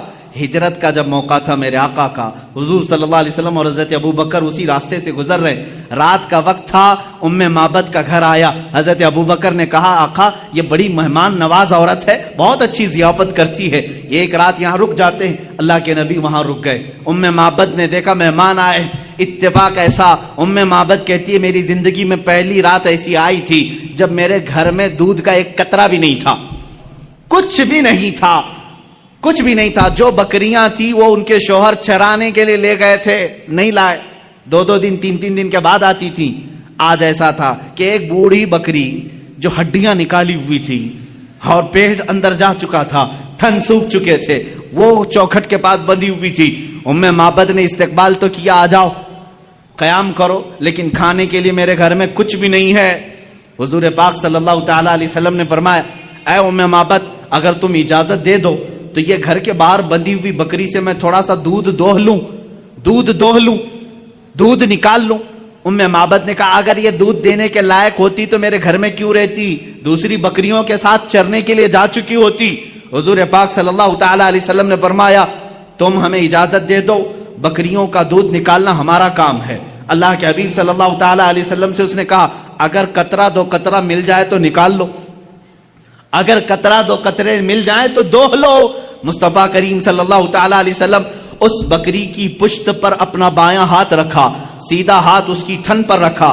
صدیق اکبر فرماتے ہیں میری آنکھوں میں اچانک یہ معجزہ دکھا کہ بکری صحت و تندرست ہو گئی، توانا ہو گئی، اس کے تھن دودھ سے بھر گئے۔ اللہ کے حبیب صلی اللہ تعالی علیہ وسلم دودھ دوہتے رہے، نکالتے رہے، پیالے بھرتے رہے۔ ام معبد کے گھر میں جتنے پیالے تھے سب دودھ سے بھر گئے۔ اور اس دن ام معبد کہتی ہے میری ساری بکریاں مل کر جو دودھ نہیں دیتی تھی، میری کمزور بوڑھی بکری نے اتنا دودھ ایک رات میں دیا تھا۔ وہ دودھ خود بھی پیا، ساروں کو پلایا، بلکہ ام معبد کہتی ہیں میں نے اپنے محلے کے سارے لوگوں کو دودھ بھیجا، پھر بھی میرے گھر میں بچا رہا۔ یہ رات کا قیام تھا میرے آقا کا۔ دوسری صبح ہوئی، حضور صلی اللہ تعالی علیہ وسلم اپنے آگے کے سفر پر روانہ ہو گئے، لیکن ام معبد کا دیوانہ پن اب یہاں عروج پر آیا۔ اب یہ فریفتہ ہو چکی تھی، ایک رات کا قیام تھا میرے آقا کا۔ شوہر آئے، شوہر ام معبد کے آئے، کہا ہے ام معبد گھر میں بھینی بھینی خوشبو کہاں سے آ رہی ہے، یہ ہلکی ہلکی روشنی کہاں سے آ رہی ہے، گھر میں کچھ تو بدلا بدلا سا دکھ رہا ہے۔ ام معبد نے کہا کیوں نہ بدلا بدلا دکھے، کل رات ایک عجیب سا مہمان ہمارے گھر آیا تھا، بہت عظیم مہمان تھا۔ اب جو مجھے عرض کرنا ہے وہ ام معبد کے الفاظ ہیں۔ پوچھا کون آیا تھا؟ اتفاق کی بات ہے ام معبد نے حضور کا نام ہی نہیں پوچھا تھا، کون ہیں آپ یہ پوچھا ہی نہیں تھا۔ وہ سب سے پوچھتی تھی لیکن حضور سے پوچھا ہی نہیں تھا، کیونکہ وہ اس وقت بڑی شرمندہ تھی کہ گھر میں کچھ نہیں ہے۔ اس نے تھوڑی دیر سوچا اور اپنے سے ہی نام خود بنا لیا۔ اپنے شوہر سے کہا کل رات جو آیا تھا اس کا نام مبارک تھا، کل جو آیا تھا اس کا نام مبارک تھا۔ عربی میں کہتے ہیں برکت دینے والے کو مبارک، اپنے سے نام رکھ لیا۔ کہا اچھا مبارک آیا تھا۔ شوہر نے کہا مبارک کیسا تھا؟ ام معبد نے کہا بس نہ پوچھو کیسا تھا، دور سے دیکھو تو ایسا لگتا ہے قریب ہے، قریب سے دیکھو تو ایسا لگتا ہے کہ حسن کا سارا نظام اسی چہرے میں جمع ہے، اور جب وہ بات کرے تو ان کے زبان سے مشک و عنبر کی خوشبو آئے، جب وہ مسکرائے تو دانتوں سے ایسی روشنی کہ گھر میں اجالا ہو جائے، جب وہ پانی پیے تو ایسا لگے کہ پانی اترتا ہوا گلے سے نظر آئے، اور اپنے ہاتھ کسی سے ملائے تو ایسے لگے جیسے ریشم کا کپڑا کسی میں رکھا گیا ہو۔ ان کے ہر عضو کو، ان کے جسم کو، ان کے جمال کو وہ بیان کرتی رہی۔ میرے پاس الفاظ نہیں ہے میرے عزیزو، ام معبد کی حدیث پڑھو آنکھیں بھیگ جاتی ہیں۔ میرے نبی کا جمال وہ بیان کرتی رہی۔ اب ابو معبد جو شوہر ہے وہ کہتے ہیں بس کر ام معبد، اتنی تعریف تو آج تک میں نے پورے عرب میں کسی کی نہیں سنی، شعر و شاعری کرنے والے بھی اتنی تعریف نہیں کرتے جتنی تعریف تو کر رہی ہے۔ اب ام معبد سے کہا اب میری زندگی کا ایک ہی مقصد ہے کہ اس مبارک سے ایک بار ضرور ملوں گا، اس مبارک سے ایک بار ضرور ملوں گا۔ کہا اس مبارک کا نہ میں نے پتہ پوچھا نہ ایڈریس پوچھا، وہ کہاں سے آیا تھا کہاں گیا یہ بھی مجھے نہیں معلوم۔ یہ دو لوگ ایسے ہیں میرے عزیزو، یہ ام معبد جو حسن و جمال کو میرے آقا کا بتا رہی ہیں۔ حسن یوسف الگ ہے، حسن مصطفیٰ الگ ہے، میں یہاں حسن کی بات کر رہی ہوں۔ اسی حسن کو تلاش کرتے کرتے وہ زندگی بیتا گئی۔ اللہ کی بارگاہ میں دعا کرنے لگی اے بار الہ جو مبارک آیا تھا اس تک ایک بار مجھے رسائی دے دے، کسی بھی طرح پہنچا دے۔ ایک بار ایسا ہوا کہ وہ بکریاں چراتے ہوئے نکلی، بکریاں بہک گئی، بھٹک گئی، ایک بکری ادھر ایک بکری ادھر، چلتی چلتی بکریاں دوڑا رہی ام معبد کو۔ یہ بکریاں دوڑاتی دوڑاتی مدینے تک لے آئی، شہر قریب آ گیا۔ اب ام معبد رونے لگی کہ اگر شہر میں گھس گئی میری بکریاں داخل ہو گئیں تو چھوٹی چھوٹی گلیاں ہیں، میں کہاں سے پکڑ پاؤں گی، کس بکری کو ڈھونڈ پاؤں گی؟ کھلے میدان میں جمع تو کر سکتی ہوں، اب گلیوں میں بکریاں گئی تو کہاں سے ڈھونڈوں گی؟ رونے لگی۔ لیکن مدینہ آ گیا اور بکریاں شہر میں داخل ہو گئیں، سب ادھر ایک ادھر ایک گلیوں میں۔ اب ام معبد کا رونا ہچکیاں بند گئی، اب رونے لگی۔ ایک بات میں آپ کو بتا دوں کہ حضور کا دیدار اسی وقت ہوتا ہے جب کسی کا دل روتا ہے، جب کسی کا دل رونے لگتا ہے وہ مصطفیٰ کا دیدار ہو جاتا ہے۔ اسی لیے کہا ہے محمد کو ہم غم گساروں میں ڈھونڈو، محمد کو ہم غریبوں میں ڈھونڈو۔ عزیزان گرامی ام معبد رونے لگی. اتفاق کی بات ہے کہ حضرت ابوبکر صدیق کا گزر وہاں سے ہو رہا تھا. حضرت ابوبکر نے دیکھا اور پہچان لیا یہ ہماری مہمانی کرنے والی وہی خاتون ہے جو مکہ سے مدینہ آنے کے وقت بیچ راستے میں تھی. دیکھا آپ نے پہچان لیا. پوچھا ام معبد یہاں کیسے؟ وہ بھی چونک گئی. ارے تو وہی مبارک کے ساتھ آنے والا ساتھی تھا, تو یہاں کیسے؟ کہا میں تو یہیں رہتا ہوں. ام معبد نے کہا وہ مبارک کہاں ہے؟ وہ مبارک کہاں ہے؟ حضرت ابوبکر نے کہا کون مبارک؟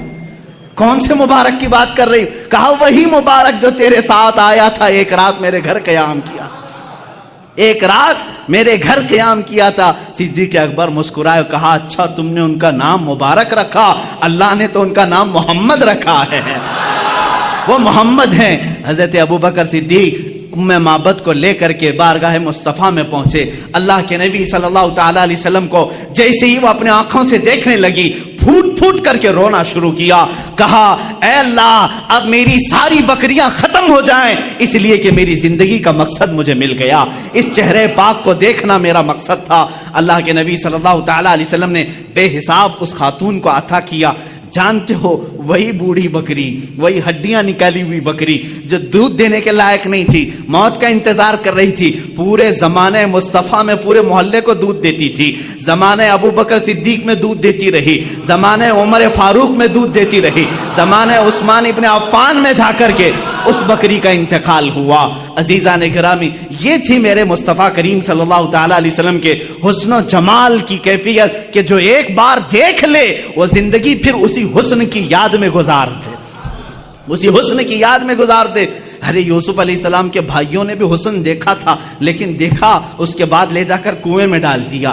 زلیخا نے دیکھا لیکن اپنی شادی کرنے کا خیال کیا, جیل میں پہنچا دیا. بادشاہ نے دیکھا وزیر بنا لیا, لیکن مصطفیٰ کریم صلی اللہ تعالی علیہ وسلم کا جس نے حسن دیکھا وہ حضور کو خریدنا نہیں چاہا بلکہ جو دیکھا وہ اپنے آپ کو بیچ دیا. یہ صحابہ نے کیا ہے. یوسف علیہ السلام کا حسن دیکھ کر کے لوگ کیا کر رہے تھے؟ بولی لگا رہے تھے یہ یوسف کو ہمیں خریدنا ہے, یہ حسین ہے, یہ جمیل ہے, بہت خوبصورت ہے. کوئی 100 اشرفیوں کی بولی لگا رہا ہے, کوئی 1000 کی بولی لگا رہا ہے, کوئی 10,000 کی بولی لگا رہا ہے. یوسف کو مجھے خریدنا ہے. خریدنے والوں کی دوڑ ہے مصر میں, لیکن یہاں مدینے کا بازار ہے. یہاں صدیق اکبر بھی مالدار ہے, عثمان ابن عفان بھی مالدار ہے, عبد الرحمن بن عوف بھی مالدار ہے. ایسا مالدار کہ اس زمانے کے کروڑ پتی نہیں ارب پتی بھی ان کے مال تک نہیں پہنچتے. لیکن یہ مصطفیٰ کو خریدنے نہیں آئے بلکہ اپنے آپ کو اپنے مال سمیت مصطفیٰ کے بازار میں بیچنے کے لیے آئے ہیں. صدیق بھی کہتے ہیں آقا میرے ہر عضو پر, میرے ہر مال پر آپ کا اختیار ہے. عثمان بھی کہتے ہیں میرے ہر نفس پر آپ کا اختیار ہے. یہ صحابہ ہی کا تو نعرہ تھا, جب تک بکے نہ تھے تو کوئی پوچھتا نہ تھا. یا رسول اللہ تم نے خرید کر ہمیں انمول کر دیا. یہاں اپنے آپ کو بیچا جا رہا ہے. ارے وہاں نبی کو ہی خریدنے کی بات کی جا رہی ہے. ایک حسن خریدا جا رہا ہے اور ایک حسن پر اپنی جان فدا کی جا رہی ہے. اب یہاں پر اعلیٰ حضرت کا ہم کو سہارا لینا پڑتا ہے. امام اہل سنت, امام عشق و محبت اس کی ترجمانی کرتے ہیں. حسن یوسف پہ کٹی مصر میں انگشت زنا, اس کو سمجھنا پڑے گا, سمجھنا پڑے گا. اعلیٰ حضرت کے اشعار تھوڑی گاڑی اردو میں ہوتے ہیں لیکن جب سمجھ جاؤ تو ایمان میں اضافہ بھی کرتے ہیں. حسن یوسف پہ کٹی مصر میں انگشت زنا, سر کٹاتے ہیں تیرے نام پہ مردان عرب. یا رسول اللہ اب یہاں پر میں بتاتا ہوں یوسف علیہ السلام کا حسن ہے, یوسف علیہ السلام کا حسن ہے. نمبر 1 حسن یوسف, اس پر کیا ہوا؟ کٹ گئی. عورتوں نے جان بوجھ کر کے کاٹا, کیا جان بوجھ کر کاٹا؟ واقعہ میں نے سنایا. زلیخا نے بلایا, اچانک کہا کہ لیمو کاٹو. عورتوں کے ہاتھ سے لیمو گر گیا اور کٹا کیا؟ اب اس کو مجھے بتائیں, عورتوں نے کاٹا یا خود کٹی؟ کٹ گئی. ارے میاں جان بوجھ کر کے کاٹنا الگ بات ہوتی ہے, اس کے لیے ہمت کی بات ہے, جگرے کی ضرورت ہوتی ہے. ہاں انجانے میں کٹ جائے الگ معاملہ ہے. حسن یوسف کو دیکھتی رہی اور کٹ گئی ان کی انگلیاں. لیکن کس کی انگلیاں کٹی؟ عورتوں کی. کہاں کی عورتیں؟ مصر کی عورتیں. عورتوں کی بھی کیا کٹی؟ انگلیاں. 5 چیزیں اعلیٰ حضرت نے ایک مصرے میں بیان کی. پہلا والا جو مصرع ہے کہتے ہیں حسن یوسف پہ کٹی مصر میں انگشت زنا. 5 چیزوں کو توجہ دو. کس پر کٹی؟ حسن یوسف پہ. یوسف علیہ السلام کے حسن پر عورتوں نے، مردوں نے نہیں، عورتوں نے. کہاں کی عورتیں؟ مصر کی عورتیں. کیا کاٹی؟ انگلیاں کاٹی. یعنی خود کاٹی نہیں، کٹ گئی. اب اس کے بدلے میں جب میرے آقا کی بارگاہ آتی ہے، امام اہل سنت فرماتے ہیں یا رسول اللہ، اب یہاں پر مصر کی عورتیں نہیں، مردان عرب. جو عرب پوری دنیا میں مرکزیت رکھتا ہے، وہاں کے عرب جنگجو اور بہادر مانے جاتے ہیں. یہاں کے عرب یا رسول اللہ، اب مردان عرب، زنان مصر نہیں، مصر کی عورتیں نہیں.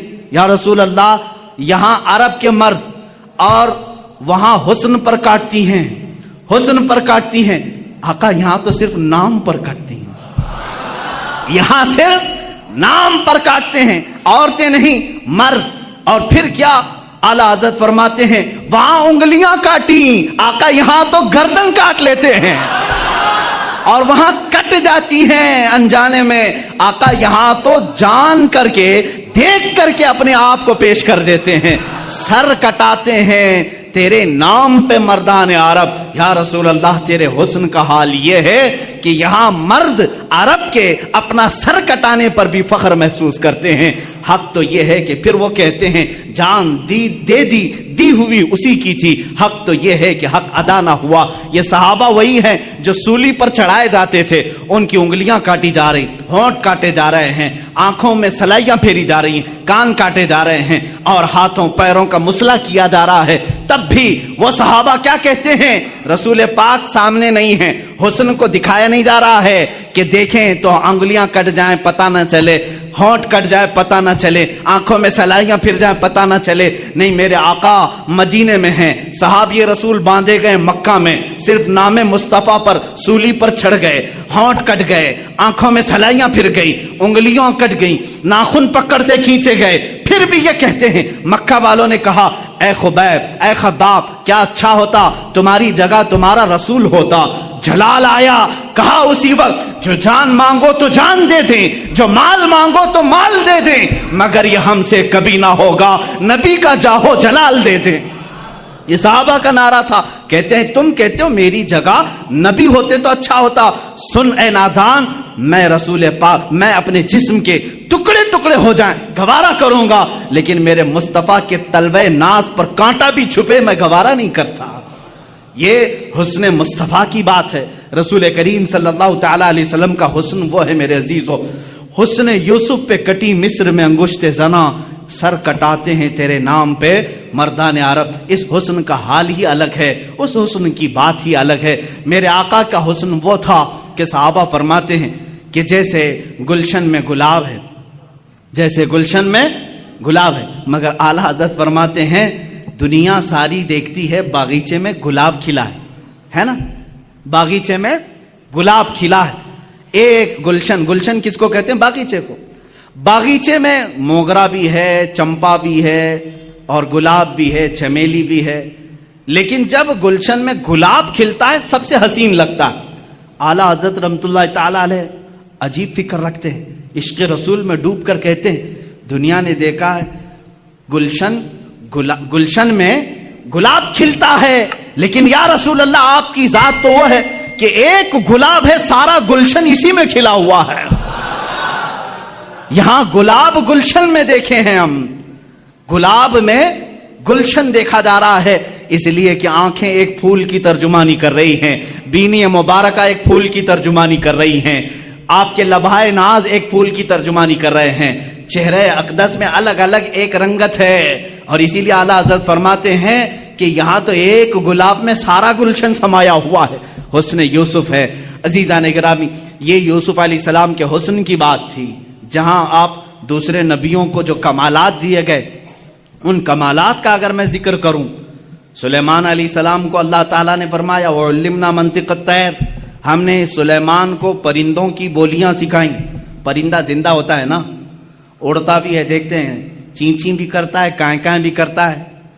جانتے ہیں پرندے، اور پرندے کیا کہہ رہے ہیں یہ ہو سکتا ہے آپ کو نہیں معلوم، لیکن میرے آقا صلی اللہ تعالی علیہ وسلم کی حدیثیں بھی بتاتی ہیں، قرآن میں بھی ہے. سلیمان علیہ السلام پرندوں کی بولیاں جانتے تھے، وہ سمجھتے تھے. تو کوئی اگر یہ سوال کرے کہ حضور صلی اللہ تعالی علیہ وسلم بھی جانتے تھے یا نہیں، ارے نادان، یہ سوال ہی نہیں کرنا چاہیے. وہ ساری مخلوق کے رسول ہیں. اگر اپنے تمام مخلوقات کی زبان نہ جانے تو وہ رسول کیسے ہے؟ ہر ایک کی بولی جانتے تھے. ہاں اگر واقعات کی روشنی میں چاہتے ہو تو آؤ میں تمہیں بتاؤں. ہمیں تو واقعہ ملا، سلیمان علیہ السلام چیونٹی کی بات سن رہے تھے، ہدہد کی بات سن رہے تھے، قرآن میں ہے، پرندوں کی بولیاں سن رہے تھے. لیکن مولا علی کرم اللہ وجہہ الکریم فرماتے ہیں میں رسول اللہ صلی اللہ علیہ وسلم کے ساتھ مدینے کے باہر جب ایک جنگل کے کنارے جاتا تھا، ہمیشہ مجھے دور سے کسی کے صلاۃ و سلام پڑھنے کی آواز آتی تھی. جب بھی گزرتے تھے وہاں سے کوئی السلام علیکہ یا رسول اللہ، السلام علیکہ یا نبی اللہ کہتا تھا. میں گھبراتا تھا، اس جنگل میں، اس بیابان میں میرے نبی کو کون سلام کرتا ہے؟ جنات ہیں، پرندے ہیں، جانور ہیں. ایک دن پوچھ لیا، آقا اس بھرے جنگل میں آپ کو کون سلام کرتا ہے؟ رسول کریم صلی اللہ تعالی علیہ وسلم نے مسکرایا، کہا اے علی یہ پہاڑ دیکھ رہے ہو؟ کہا ہاں. اس پر ایک پتھر ہے؟ کہا ہاں. اس پر کونے پر ایک جو پتھر ہے وہ پتھر روزانہ مجھ پر سلام بھیجا کرتا ہے. حضور صلی اللہ تعالی علیہ وسلم اس کا سلام. اب میں یہاں بات بتاؤں، یہاں تو سلیمان علیہ السلام پرندوں کی بولیاں جانتے تھے قرآن، اور یہاں مولا علی کرم اللہ وجہہ الکریم پتھروں کی بولیاں سمجھ رہے ہیں. جس رسول کو وہ پتھر سلام بھیج رہا ہے، سنا کس نے پہلے؟ اس پتھر کی بولی سمجھی کس نے پہلے؟ وہ باب العلم حیدر کرار علی مرتضی، وہ نبی نہیں. امتی جب پتھر کی بولی سمجھتا ہے تو رسول کس کی بولی نہ سمجھتے ہو؟ کس کس کی بولی نہ سمجھتے ہو؟ پرندوں کی بولیوں کی بات آئی، حضور پاک صلی اللہ تعالی علیہ وسلم پتھر کی بولی. ایک بات یہ بھی سمجھ لیں آپ، پتھر تو کبھی ہم نے اڑتے ہوئے بھی نہیں دیکھا، آواز کرتے ہوئے بھی نہیں دیکھا، لیکن نبی سلام کرتے ہوئے سن رہے ہیں. مسجد نبوی میں میرے آقا ممبر پر کھڑے ہو کر خطبہ دے رہے ہیں. صحابہ فرماتے ہم نے دیکھا پوری مسجد میں بچے کے رونے کی جیسی آواز آنے لگی. کہیں سے کوئی بچہ رو رہا ہو، ہلکی ہلکی ہلکی آواز. صحابہ ادھر ادھر دیکھنے لگے، کہیں کوئی بچہ دکھا نہیں. تھوڑی دیر کے بعد میرے آقا صلی اللہ تعالی علیہ وسلم ممبر سے اتر آئے، مسجد کے باہر دروازے کے تک پہنچے. وہاں ایک لکڑی پڑی ہوئی تھی. یہ وہی لکڑی ہے، یہ وہی عصا ہے جس کو حضور صلی اللہ تعالی علیہ وسلم اپنے ہاتھ میں لے کر خطبہ دیتے تھے. جب ممبر بن گیا تو اس خود لکڑی کو آپ نے چھوڑ دیا. حضور صلی اللہ تعالی علیہ وسلم اس لکڑی کو اٹھاتے، اپنے سینے سے لگایا، اپنے کانوں کے پاس لگایا، اور پھر اس کو پکڑ کر کے خطبے کے لیے تشریف لائے. صحابہ نے پوچھا بیچ خطبے میں آپ اترے، لکڑی کو اٹھایا، یہ کیا معاملہ ہے؟ حضور فرماتے ہیں تم نے جو رونے کی آواز سنی وہ اسی لکڑی کی رونے کی آواز تھی. یہ لکڑی میرے جدائی کے غم میں رو رہی تھی. جب تک میں اس کو ہاتھوں میں رکھتا تھا یہ خوش تھی، سارے لکڑیوں پر فخر کرتی تھی، اور جب میں نے اسے چھوڑ دیا تو یہ سسکنے لگی، رونے لگی، بلکنے لگی، اور اس کا رونا مجھ سے دیکھا نہ گیا. میں خطبہ چھوڑ کر ممبر سے اتر آیا، میں نے اس کو ہاتھوں میں اٹھایا، یہ مجھ سے کہنے لگی اے اللہ کے رسول، آپ نے مجھے اپنے ہاتھوں میں رکھ کر کے عزت سے نوازا تھا، میں دوسروں پر فخر کرتی، آقا مجھے ہمیشہ اپنے ساتھ رکھیں. میں نے اس کو اپنے ساتھ رکھنے کی بات کہی، یہ لکڑی خاموش ہو گئی. عزیزان گرامی، یہ وہ رسول ہیں جو بے جان لکڑی کے رونے پر بھی ممبر سے خطبے سے چھوڑ کر نیچے اتر آتے ہیں. یہ خطبے سے لکڑی کی آواز سن سکتے ہیں.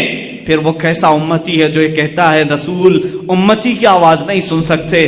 تو بہرا ہے، تو گونگا ہے، تیرا عقیدہ خراب ہے. ہمارا عقیدہ تو یہ ہے رسول اگر لکڑی کے رونے کو گوارا نہیں کر سکتے، میرا عقیدہ یہ کہتا ہے امتی روئے گا، میرا نبی فریاد رسی کے لیے پہنچے گا، دستگیری کے لیے آئے گا. یہاں تمہیں رہنمائی حاصل کرنے کے لیے پھر بریلی کے تاجدار کے پاس پہنچنا ہوگا. وہ کہتا ہے عاشق رسول ہم یہاں سے پکارے وہ وہاں سے سنے، مصطفیٰ کی سماعت پہ لاکھوں سلام، دور و نزدیک کے سننے والے وہ کان لالے کرامت پہ لاکھوں سلام. عزیزان گرامی وقار، یہ بولیاں سمجھنے کی بات تھی. ایک بار مکہ مکرمہ کی ہی بات ہے یا مدینہ طیبہ کی، مکہ میں غالباً لوگوں میں ایک بات مشہور ہو گئی کہ فلاں ایک جگہ جو پتھر ہے، مورتی ہے، اس کا پجاری ہے، پوجا کرتا ہے. اچانک ایسا ہو گیا کہ حضور صلی اللہ تعالی علیہ وسلم کی شان میں برے برے کلمات کہہ رہا. کون؟ پتھر. مورتی بول رہی تھی، مورتی بول رہی تھی.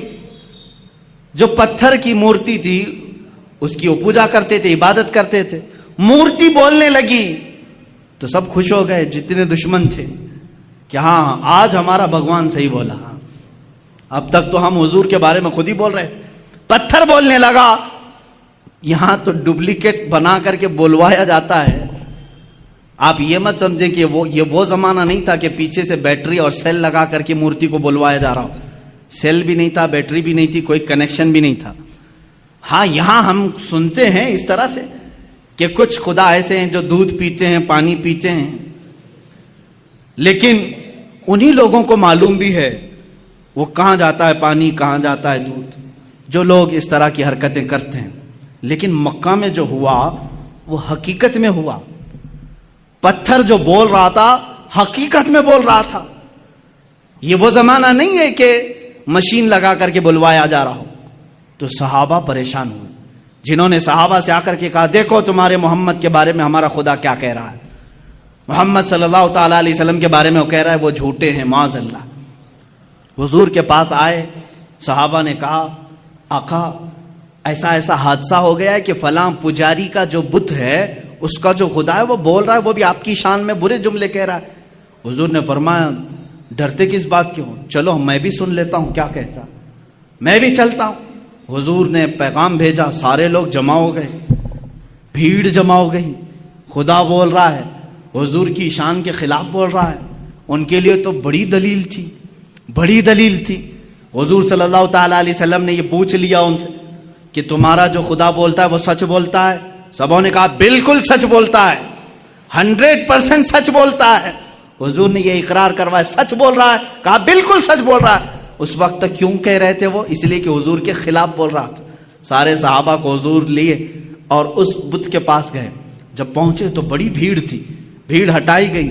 جب میرے آقا سامنے آئے تو وہ بت چپ ہو گیا، کچھ بھی نہیں بول رہا ہے، کچھ بھی نہیں بول رہا ہے. اس کی زبان سے کوئی لفظ نہیں آ رہا ہے. حضور نے فرمایا بہت شور تھا، بہت افواہ تھی کہ بولتا ہے، کچھ بھی نہیں بول رہا ہے. کہاں بول رہا ہے؟ کہا صبح سے بول رہا تھا، پتہ نہیں ابھی کیوں خاموش ہو گیا. اب پجاری ہون کرنے لگ گیا، اس کو راضی کرنے کے لیے اب چڑھائی شروع ہو گئی. اے خدا، اے میرے بھگوان، بول کچھ تو بول، عزت کی لاج رکھ لے. جس کے بارے میں بول رہا تھا وہ آ گیا، اب سامنے بول. سامنے نہیں بول رہا تھا، کچھ بھی نہیں بولا. حضور صلی اللہ تعالی علیہ وسلم نے پجاری کو کہا تو ہٹ جا، تو ہٹ جا. یہ بول رہا تھا میں کہتا ہوں اے پتھر کیا تو بول رہا تھا؟ پھر سے بول کر سنا.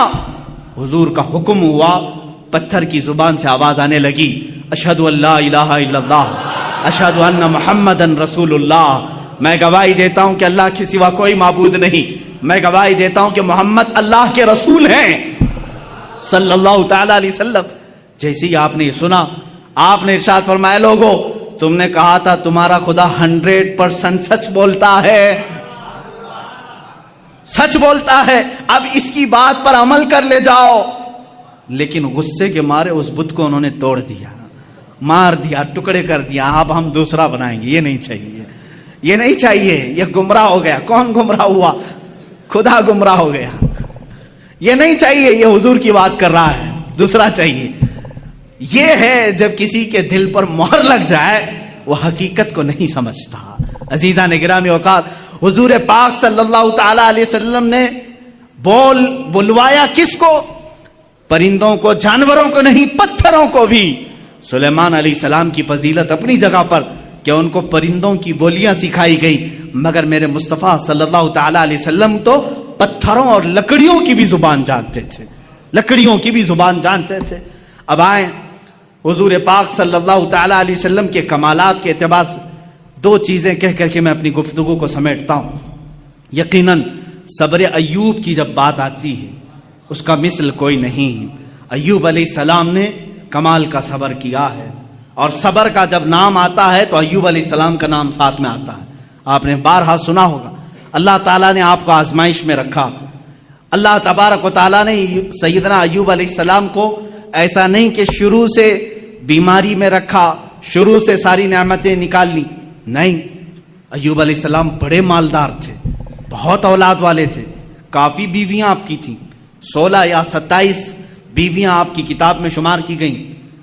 کئی اولاد آپ کی تھی، مویشی تھے، جانور تھے، جائیدادیں تھی، باغیچے تھے، بہت کچھ تھا آپ کے پاس، لیکن ایک بار اللہ تعالیٰ نے آزمائش کا حکم دیا، اب آزمایا جائے، پھر ان کے ایک ایک چیزیں غائب کی گئیں، ضائع کی گئیں، ان کے جانور مرے، ان کی اولاد کا انتقال ہوا، ان کی بیویاں فوت ہوئیں، باغیچے ہلاک ہو گئے، جائیدادیں ختم ہو گئی، حتیٰ کہ آپ کے جسم پاک میں بھی بیماری ڈال دی گئی، بہت تیز بخار آپ کو رہتا، یہاں تک کہ آپ کا جسم گل چکا تھا، اتنی شدت کا بخار آپ کو دیا گیا، لیکن اس وقت تک آپ صبر کرتے رہے، صبر کرتے رہے۔ صبر میں آپ ہی کا تو نام لیا جاتا ہے، لیکن میرے عزیزو وہ صبر ان کا معجزہ تھا۔ لیکن میرے آقا صلی اللہ علیہ وسلم کی زندگی پاک کو اگر میں بتاؤں، مصطفیٰ کریم صلی اللہ تعالی علیہ وسلم وہ ذات ہے جب وہ دنیا میں تشریف لانے والے ہیں، دنیا میں ان کے آمد سے 6 ماہ پہلے ہی ان کے والد کا وصال ہو چکا ہے، انتقال پہلے ہی ہے۔ آپ میں سے سب کے باپ ہوں گے یا ماں ہوں گی، والدین کا سایہ کتنی اہمیت رکھتا ہے جانتے ہیں آپ؟ میرے مصطفیٰ صلی اللہ تعالی علیہ وسلم دنیا میں تشریف لائے تو یتیمی کی حالت میں آئے ہیں، وہ یتیم پیدا ہوئے ہیں، عبداللہ کے در یتیم ہیں، اپنے باپ کو پیدا ہونے سے 6 ماہ پہلے ہی اللہ تبارک و تعالیٰ نے ان کی روح قبض فرمائی۔ لیکن یہ صبر نہیں ہے تو اور کیا ہے؟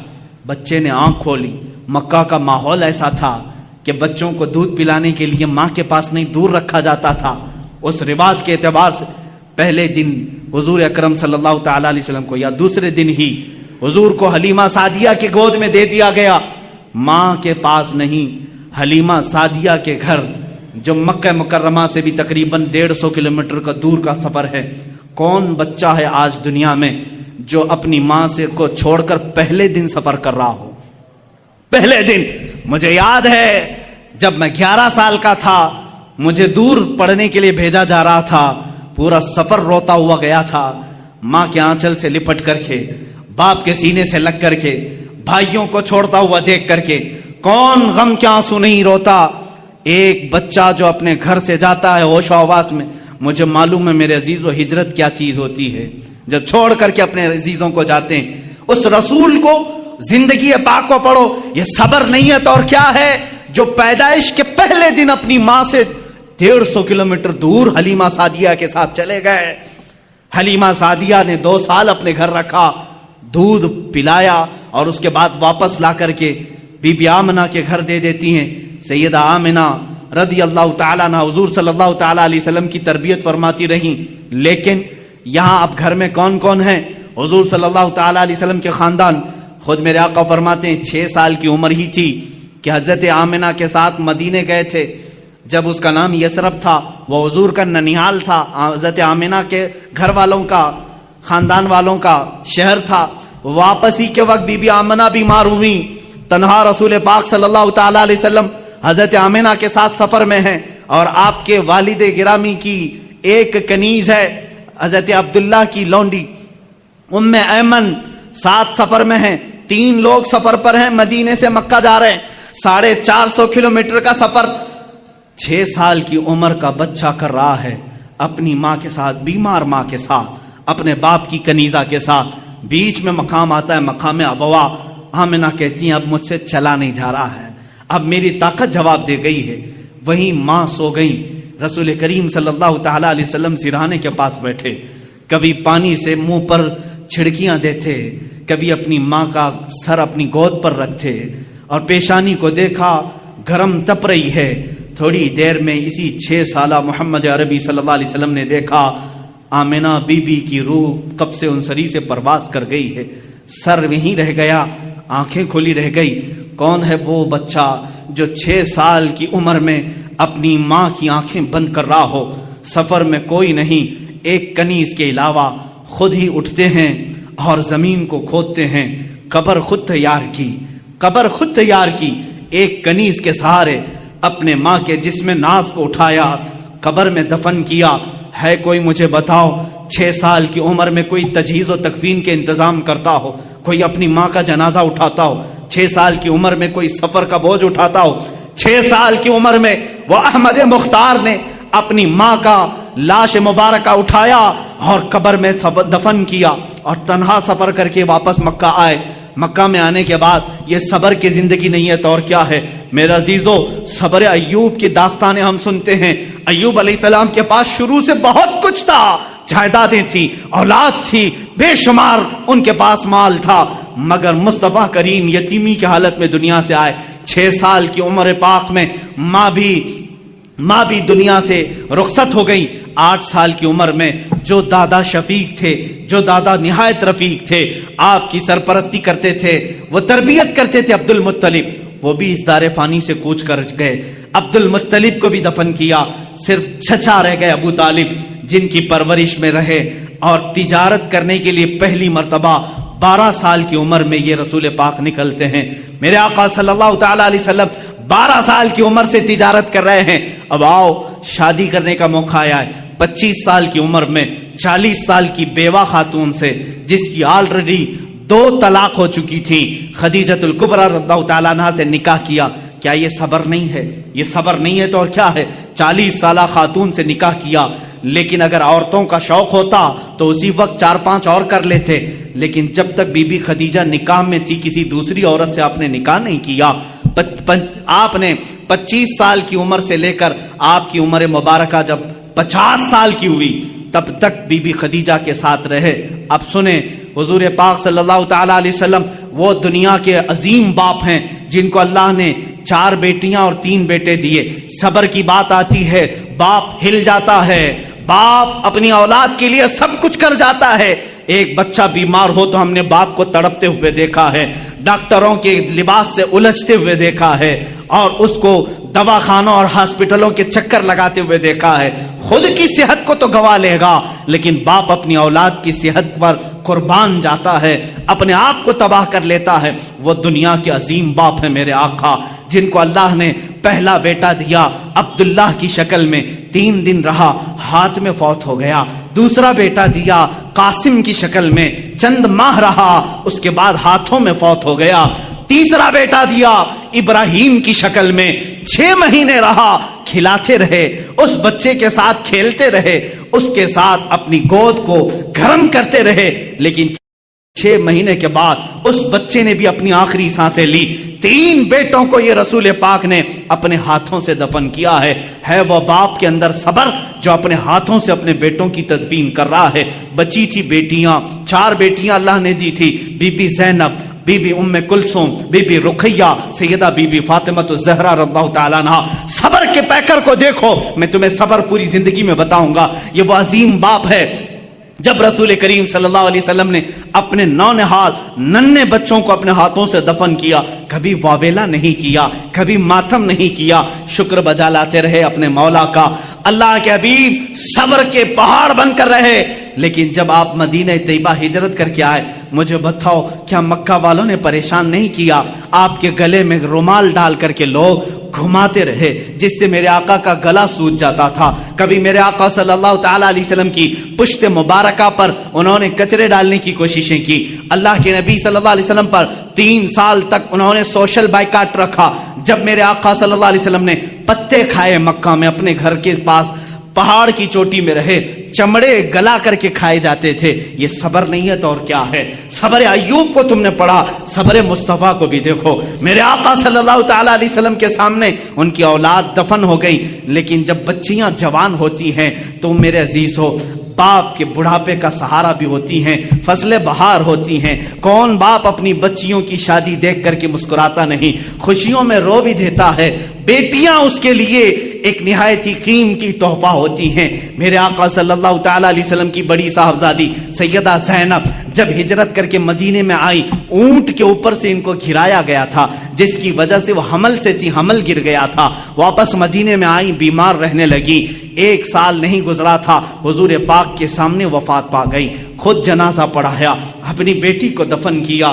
جنگ بدر میں گئے ہیں، اپنی بیٹی رقیہ کو حضرت عثمان کے نکاح میں دیا تھا. حضرت عثمان سے کہا رقیہ بیمار ہے، میری بیٹی کی تیمارداری میں لگے رہو، میں بدر میں ہوں. جنگ بدر میں رہے. خبر ملی آقا آپ کی دوسری صاحبزادی رقیہ کا بھی انتقال ہو گیا. میرے آقا صبر کر کے میدان بدر میں رہے، دفن میں بھی شریک نہیں ہو سکے. گئے، واپس مدینے میں آئے، تیسری بیٹی تھی ام کلثوم، اپنے عثمان ابن عفان کے نکاح میں دیا۔ چند مہینے کے بعد ام کلثوم بیمار ہوئی، حضور پاک صلی اللہ تعالی علیہ وسلم کی زندگی پاک میں یہ تیسری صاحبزادی بھی فوت ہو گئی۔ اللہ مجھے بتاؤ، جس کو اللہ نے 7 اولاد دیے اس میں ایک بعد دیگرے، اسی باپ نے اپنے بچوں کو دفن کیا ہے، اپنے بچوں کا جنازہ پڑا ہے، 3 بیٹے اور 3 بیٹیوں کو دفن کیا، لیکن زبان سے کبھی شکوہ نہیں کیا، کبھی شکایت نہیں کیا، اف تک نہیں کیا۔ صبر ایوب کا مقام اپنی جگہ پر، صبر مصطفیٰ کا مقام اور ہے، میرے آقا کا صبر کا مقام اور ہے۔ آخر میں صرف فاطمۃ الزہرا باقی رہی جب آپ کی وفات کا وقت تھا۔ میرے عزیزو، یہی فاطمہ زہرا سے حضور صلی اللہ تعالی علیہ وسلم نے آخری وقت یہ کہا تھا، کانوں میں کچھ کہہ کر کے وہ رونے لگی، پھر بلایا، پھر کانوں میں کچھ کہا تو ہنسنے لگی۔ ماں عائشہ صدیقہ نے پوچھا تھا، فاطمہ تمہارے بابا نے کان میں کیا کہا تھا؟ فاطمہ نے کہا، پہلی بار جب انہوں نے کہا فاطمہ میں جا رہا ہوں اللہ کی بارگاہ میں رو پڑی۔ پھر بابا نے مجھے بلا کر کہا، فاطمہ میرے خاندان والوں میں سے میری وفات کے بعد سب سے پہلے تم مجھ سے ملنے کے لیے آؤ گی۔ میں ہنس پڑی کہ میری موت جلدی ہونے والی ہے۔ حضور پاک کی وفات ربیع الاول شریف میں ہوئی اور حضرت فاطمہ زہرا کی وفات رمضان مبارکہ میں، صرف 6 مہینے کے بعد حضرت فاطمہ بھی وصال کر گئی۔ یہ مصطفیٰ کا گھرانہ ہے۔ اسی مصطفیٰ کریم صلی اللہ تعالی علیہ وسلم کے صبر پاک کے جلوے دیکھو۔ کیا نبی کونین اپنی قبر انور سے اپنے شہزادوں کی شہادت کربلا میں نہیں ملاحظہ کر رہے ہوں گے، جہاں ان کے شہزادوں کو تڑپایا گیا، بھوکا رکھا گیا، پیاسا رکھا گیا اور ان کے ٹکڑے کیے گئے، جسموں پر گھوڑے دوڑائے گئے، حسن مجتبی کو زہر دیا گیا، حسین اعظم کی گردن کو جسم ناز سے الگ کیا گیا۔ کیا یہ میرے آقا نے قبر پاک سے ملاحظہ نہیں کیا ہوگا؟ عزیزان گرامی، اگر میں صبر مصطفیٰ کو گناؤں بہت طویل داستان ہوگی، لیکن میں اتنا ضرور بتاؤں گا، افضلیت مصطفیٰ ہر شکل میں تمہیں نظر آئے گی۔ اگر اللہ نے آدم علیہ السلام کو آہو بکا دیا تھا، وہ روتے تھے، اور وہ کس لیے روتے تھے؟ آدم علیہ السلام اپنی اس بات پر روتے تھے جو آپ نے گندم کھایا تھا جنت میں، درخت کا پھل کھایا تھا، اس بات پر 300 سال روتے رہے، لیکن مصطفیٰ بھی روتے رہے، زندگی پر روتے رہے، لیکن کس کے غم میں روتے رہے؟ امتی امتی امتی امتی کہتے کہتے روتے رہے۔ یہ ناز الگ ہیں، اسی لیے امام اہل سنت نے کہا ہے، اللہ کیا جہنم اب بھی نہ سرد ہوگا، رو رو کے مصطفیٰ نے دریا بہا دیے ہیں۔ میرے عزیزو، رونے میں آپ بے مثال ہیں، جانوروں کی بولیاں سننے میں بے مثال ہیں، حسن یوسف میں بے مثال ہیں، ثبات و استقامت میں بے مثال ہیں۔ اسی لیے شاعر نے جو کہا اسی بات پر میں کہتا ہوں اپنی گفتگو کو، ہاں ایک بات رہ گئی ہے، وہ عطا کرنے میں بھی بے نیاز ہیں، وہ رحم کرنے میں بے مثال ہیں، رحم کرنے میں بھی بے مثال ہیں۔ ایک ہی مثال میں بتا دوں، ایک بار موسیٰ علیہ السلام نے قارون سے کہا تھا، تیرے پاس بہت خزانے ہیں، زکوٰۃ دے دے۔ اس نے کہا کہ کچھ کم کراؤ، 25% زکوٰۃ دینی تھی۔ موسیٰ علیہ السلام نے رعایت کرائی اللہ سے کہ اس کو کچھ کم کر دے مولا۔ اللہ نے کم اتنا کر دیا کہ 1000 میں 1 روپے دے۔ کتنے؟ 1000 میں 1۔ اس کے حساب سے کیلکولیشن کیا تو قارون کے بہت سارے خزانے زکوٰۃ میں جا رہے ہیں۔ اس مالدار نے جس کی چربی چڑھی ہوئی تھی مال کی، نہیں دینے کا ارادہ کیا، موسیٰ علیہ السلام پر الزام لگایا برے کام کا، موسیٰ علیہ السلام کو جلا لایا۔ آپ نے کہا اے زمین اسے نگل جا، زمین پھٹ گئی، قارون اندر جانے لگا، قارون اندر جانے لگا، اور بار بار دعائی دینے لگا، بچا لو بچا لو بچا لو۔ موسیٰ علیہ السلام نے اس کی ایک بھی نہیں سنی، تو نے مجھ پر الزام لگایا۔ پھر آخر میں اس نے کہا کیا میرے خزانے پر قبضہ کرنا چاہتے ہو؟ موسیٰ علیہ السلام نے زمین سے کہا ہے زمین اس کے خزانے بھی نگل جا۔ سارے خزانے بھی زمین بوس ہو گئے، قارون بھی زمین میں تہس نہس ختم ہو گیا۔ 1 ٹائم 1 شاٹ۔ یہ موسیٰ علیہ السلام، اس سے پہلے بھی ایک فرعونی کو ایک گھونسا مارا تھا آپ نے، وہ مر ہی گیا تھا۔ مصطفیٰ کریم صلی اللہ علیہ وسلم ہجرت کر کے مدینہ جا رہے ہیں، لالچ میں کئی لوگ پیچھے پڑ گئے تھے، ایک شخص سراقہ یہ بھی پیچھے آ گیا، دوسرے تو کوئی پا نہیں سکے، سراقہ پا لیا۔ حضرت ابوبکر نے کہا آقا سراقہ دیکھ لیا ہے ہم کو، وہ تیر کمان لے کر کے آ رہا ہے ہمیں گرفتار کرنا، کیونکہ مکہ والوں نے کہا تھا جو محمد اور اس کے ساتھی کو لے آئے گا 100 اونٹ انعام میں دیے جائیں. حضور نے کہا اچھا اسی لالچ میں آ رہا ہے. حضور نے بھی فرمایا اے زمین سراقہ کو پکڑ لے. موسیٰ علیہ السلام نے قارون کو کہا تھا, میرے آقا نے سراقہ کو کہا. زمین کھل گئی, سراقہ گھٹنے تک چلا گیا. لیکن یہاں معاملہ الگ ہے. سراقہ نے کہا اے محمد تم کریم ابن کریم ہو, تمہارا معاف کرنے میں کوئی مثل نہیں ہے, مجھے معاف کر دو, میں اپنے ارادے سے باز آتا ہوں. حضور پاک نے کہا اے زمین سراقہ کو چھوڑ دے. یہ شان مصطفیٰ ہے, یہ شان مصطفیٰ ہے. سراقہ کو چھوڑ دے. زمین کھل گئی, سراقہ باہر آیا, لیکن ارادہ پھر بدلا. تھوڑی دیر کے بعد وہ پھر پیچھے پڑ گیا. حضور نے کہا زمین سراقہ کو پکڑ لیں. اب کی بات زمین پھنس شک ہوئی, سراقہ کمر تک اندر چلا گیا. پھر رونے لگا اے محمد تم کریم ابن کریم ہو, معاف کرنے میں تمہارا کوئی مثل نہیں. حضور نے کہا اے زمین سراقہ کو چھوڑ دے. زمین کھل گئی, پھر سراقہ نکل گیا. جا رہا تھا, سوچا ایک بار اور ٹرائی کر لوں. تیسری بار پھر پیچھے پڑ گیا, پھر قریب آیا. حضور نے فرمایا اے زمین سراقہ کو پکڑ لے. یہاں پکڑایا بھی جا رہا ہے, معاف بھی کرایا جا رہا ہے. پکڑایا بھی جا رہا ہے, معاف بھی کرایا جا رہا ہے. اسی لیے میں نے کہا موسیٰ علیہ السلام کے زمانے میں ہوتا ون ٹائم ون شاٹ, ایک ہی بار میں ایک ہی شاٹ پر ختم. یہاں چھوڑنے کی تیسری مرتبہ جب وہ دھس گیا گردن تک, حضور نے فرمایا اے سراقہ تو 100 اونٹوں کی لالچ میں میرے پیچھے پڑ گیا. میری نگاہیں دیکھ رہی ہیں قیصر و کسریٰ کے کنگن تیرے ہاتھ میں آنے والے. قیصر و کسریٰ اس زمانے کے امریکہ یورپ کی طرح سپر پاور تھے. ان کے بادشاہوں کے پاس سونے کے کنگن تھے, وہ کسی عام آدمی کے خواب و خیال میں نہیں آتے. میرے آقا نے ڈائریکٹ پکڑنے کے لیے جو آ رہا ہے اسی کو کہا تیرے ہاتھ میں قیصر و کسریٰ کے کنگن دیکھ رہا ہوں. سراقہ کو یقین نہیں ہوا, کہا ایسا کہہ رہے ہو؟ اسی وقت ایمان لے آئے. میں ایمان لاتا ہوں محمد صلی اللہ علیہ وسلم اللہ کے رسول ہیں. زمین کو کہا چھوڑ دے. وہاں ایک بار میں پکڑا گیا, ایک بار میں قارون دفن بھی ہو گیا. یہاں ایک بار نہیں, 2 بار نہیں, 3 بار وہ بھی حملہ کرنے کے لیے آ رہا ہے. حضور بار بار معاف کر رہے ہیں, معاف کرنے میں آپ کا کوئی مثال نہیں. یہاں تک کہ حضور کی وفات کے بعد قیصر و کسریٰ پتہ نہیں ہوئے. صدیق اکبر کے زمانے میں قیصر و کسریٰ پتہ نہیں ہوئے. عمر فاروق کے زمانے میں چل کر کے سراقہ بہت بیمار ہو گئے. اب یہ سراقہ صحابی رسول ہیں, پکڑنے کے لیے گئے تھے لیکن صحابی رسول ہوئے. یہی تو بازار مصطفیٰ کی بات ہے, جو جان لینے جاتا ہے وہ جان دے کے آتا ہے. حضور پاک صلی اللہ تعالی علیہ وسلم کے صحابی ہیں, ادب سے ہم کہتے ہیں. سراقہ بہت بیمار ہو گئے. لوگوں نے کہا چلو آخری وقت عیادت کرنے کے لیے. سب آئے. آخری وقت لوگ دیکھنے کے لیے آتے ہیں. لوگ آنے لگے. سراقہ نے کہا کیوں آ رہے ہو؟ کہا آخری وقت تیمارداری عیادت کے لیے آ رہے ہیں ہم. کہا سب کو بھگایا, جاؤ میں مرنے والا نہیں ہوں, جاؤ میں نہیں مروں گا. کہا اتنے کانفیڈنس کے ساتھ, کہا ہاں اس لیے کہ میرے نبی نے فرمایا سراقہ تیرے ہاتھ میں قیصر و کسریٰ کے کنگن دیکھ رہا ہوں, ابھی میرے ہاتھ میں آئے نہیں تو میں مروں گا بھی نہیں. یہ یقین تھا صحابی رسول کا. اور اس کے بعد حضرت عمر فاروق کے زمانے میں ایران بھی ٹوٹ گیا, روم بھی ٹوٹ گیا. قیصر و کسریٰ کا مال صحابہ نے مال غنیمت میں مدینے پہنچایا. اس مال غنیمت میں قیصر و کسریٰ کے کنگن بھی آئے. امیر المومنین عمر فاروق نے فرمایا میں نے سنا تھا رسول اللہ صلی اللہ علیہ وسلم سے یہ کنگن سراقہ کے ہاتھ میں ہونے چاہیے. لے جا کر کے ان کو پہنایا گیا اور اس کے بعد وہ خوشی سے جھومنے لگے. چند ہی دنوں کے بعد آپ کی وفات بھی ہوئی.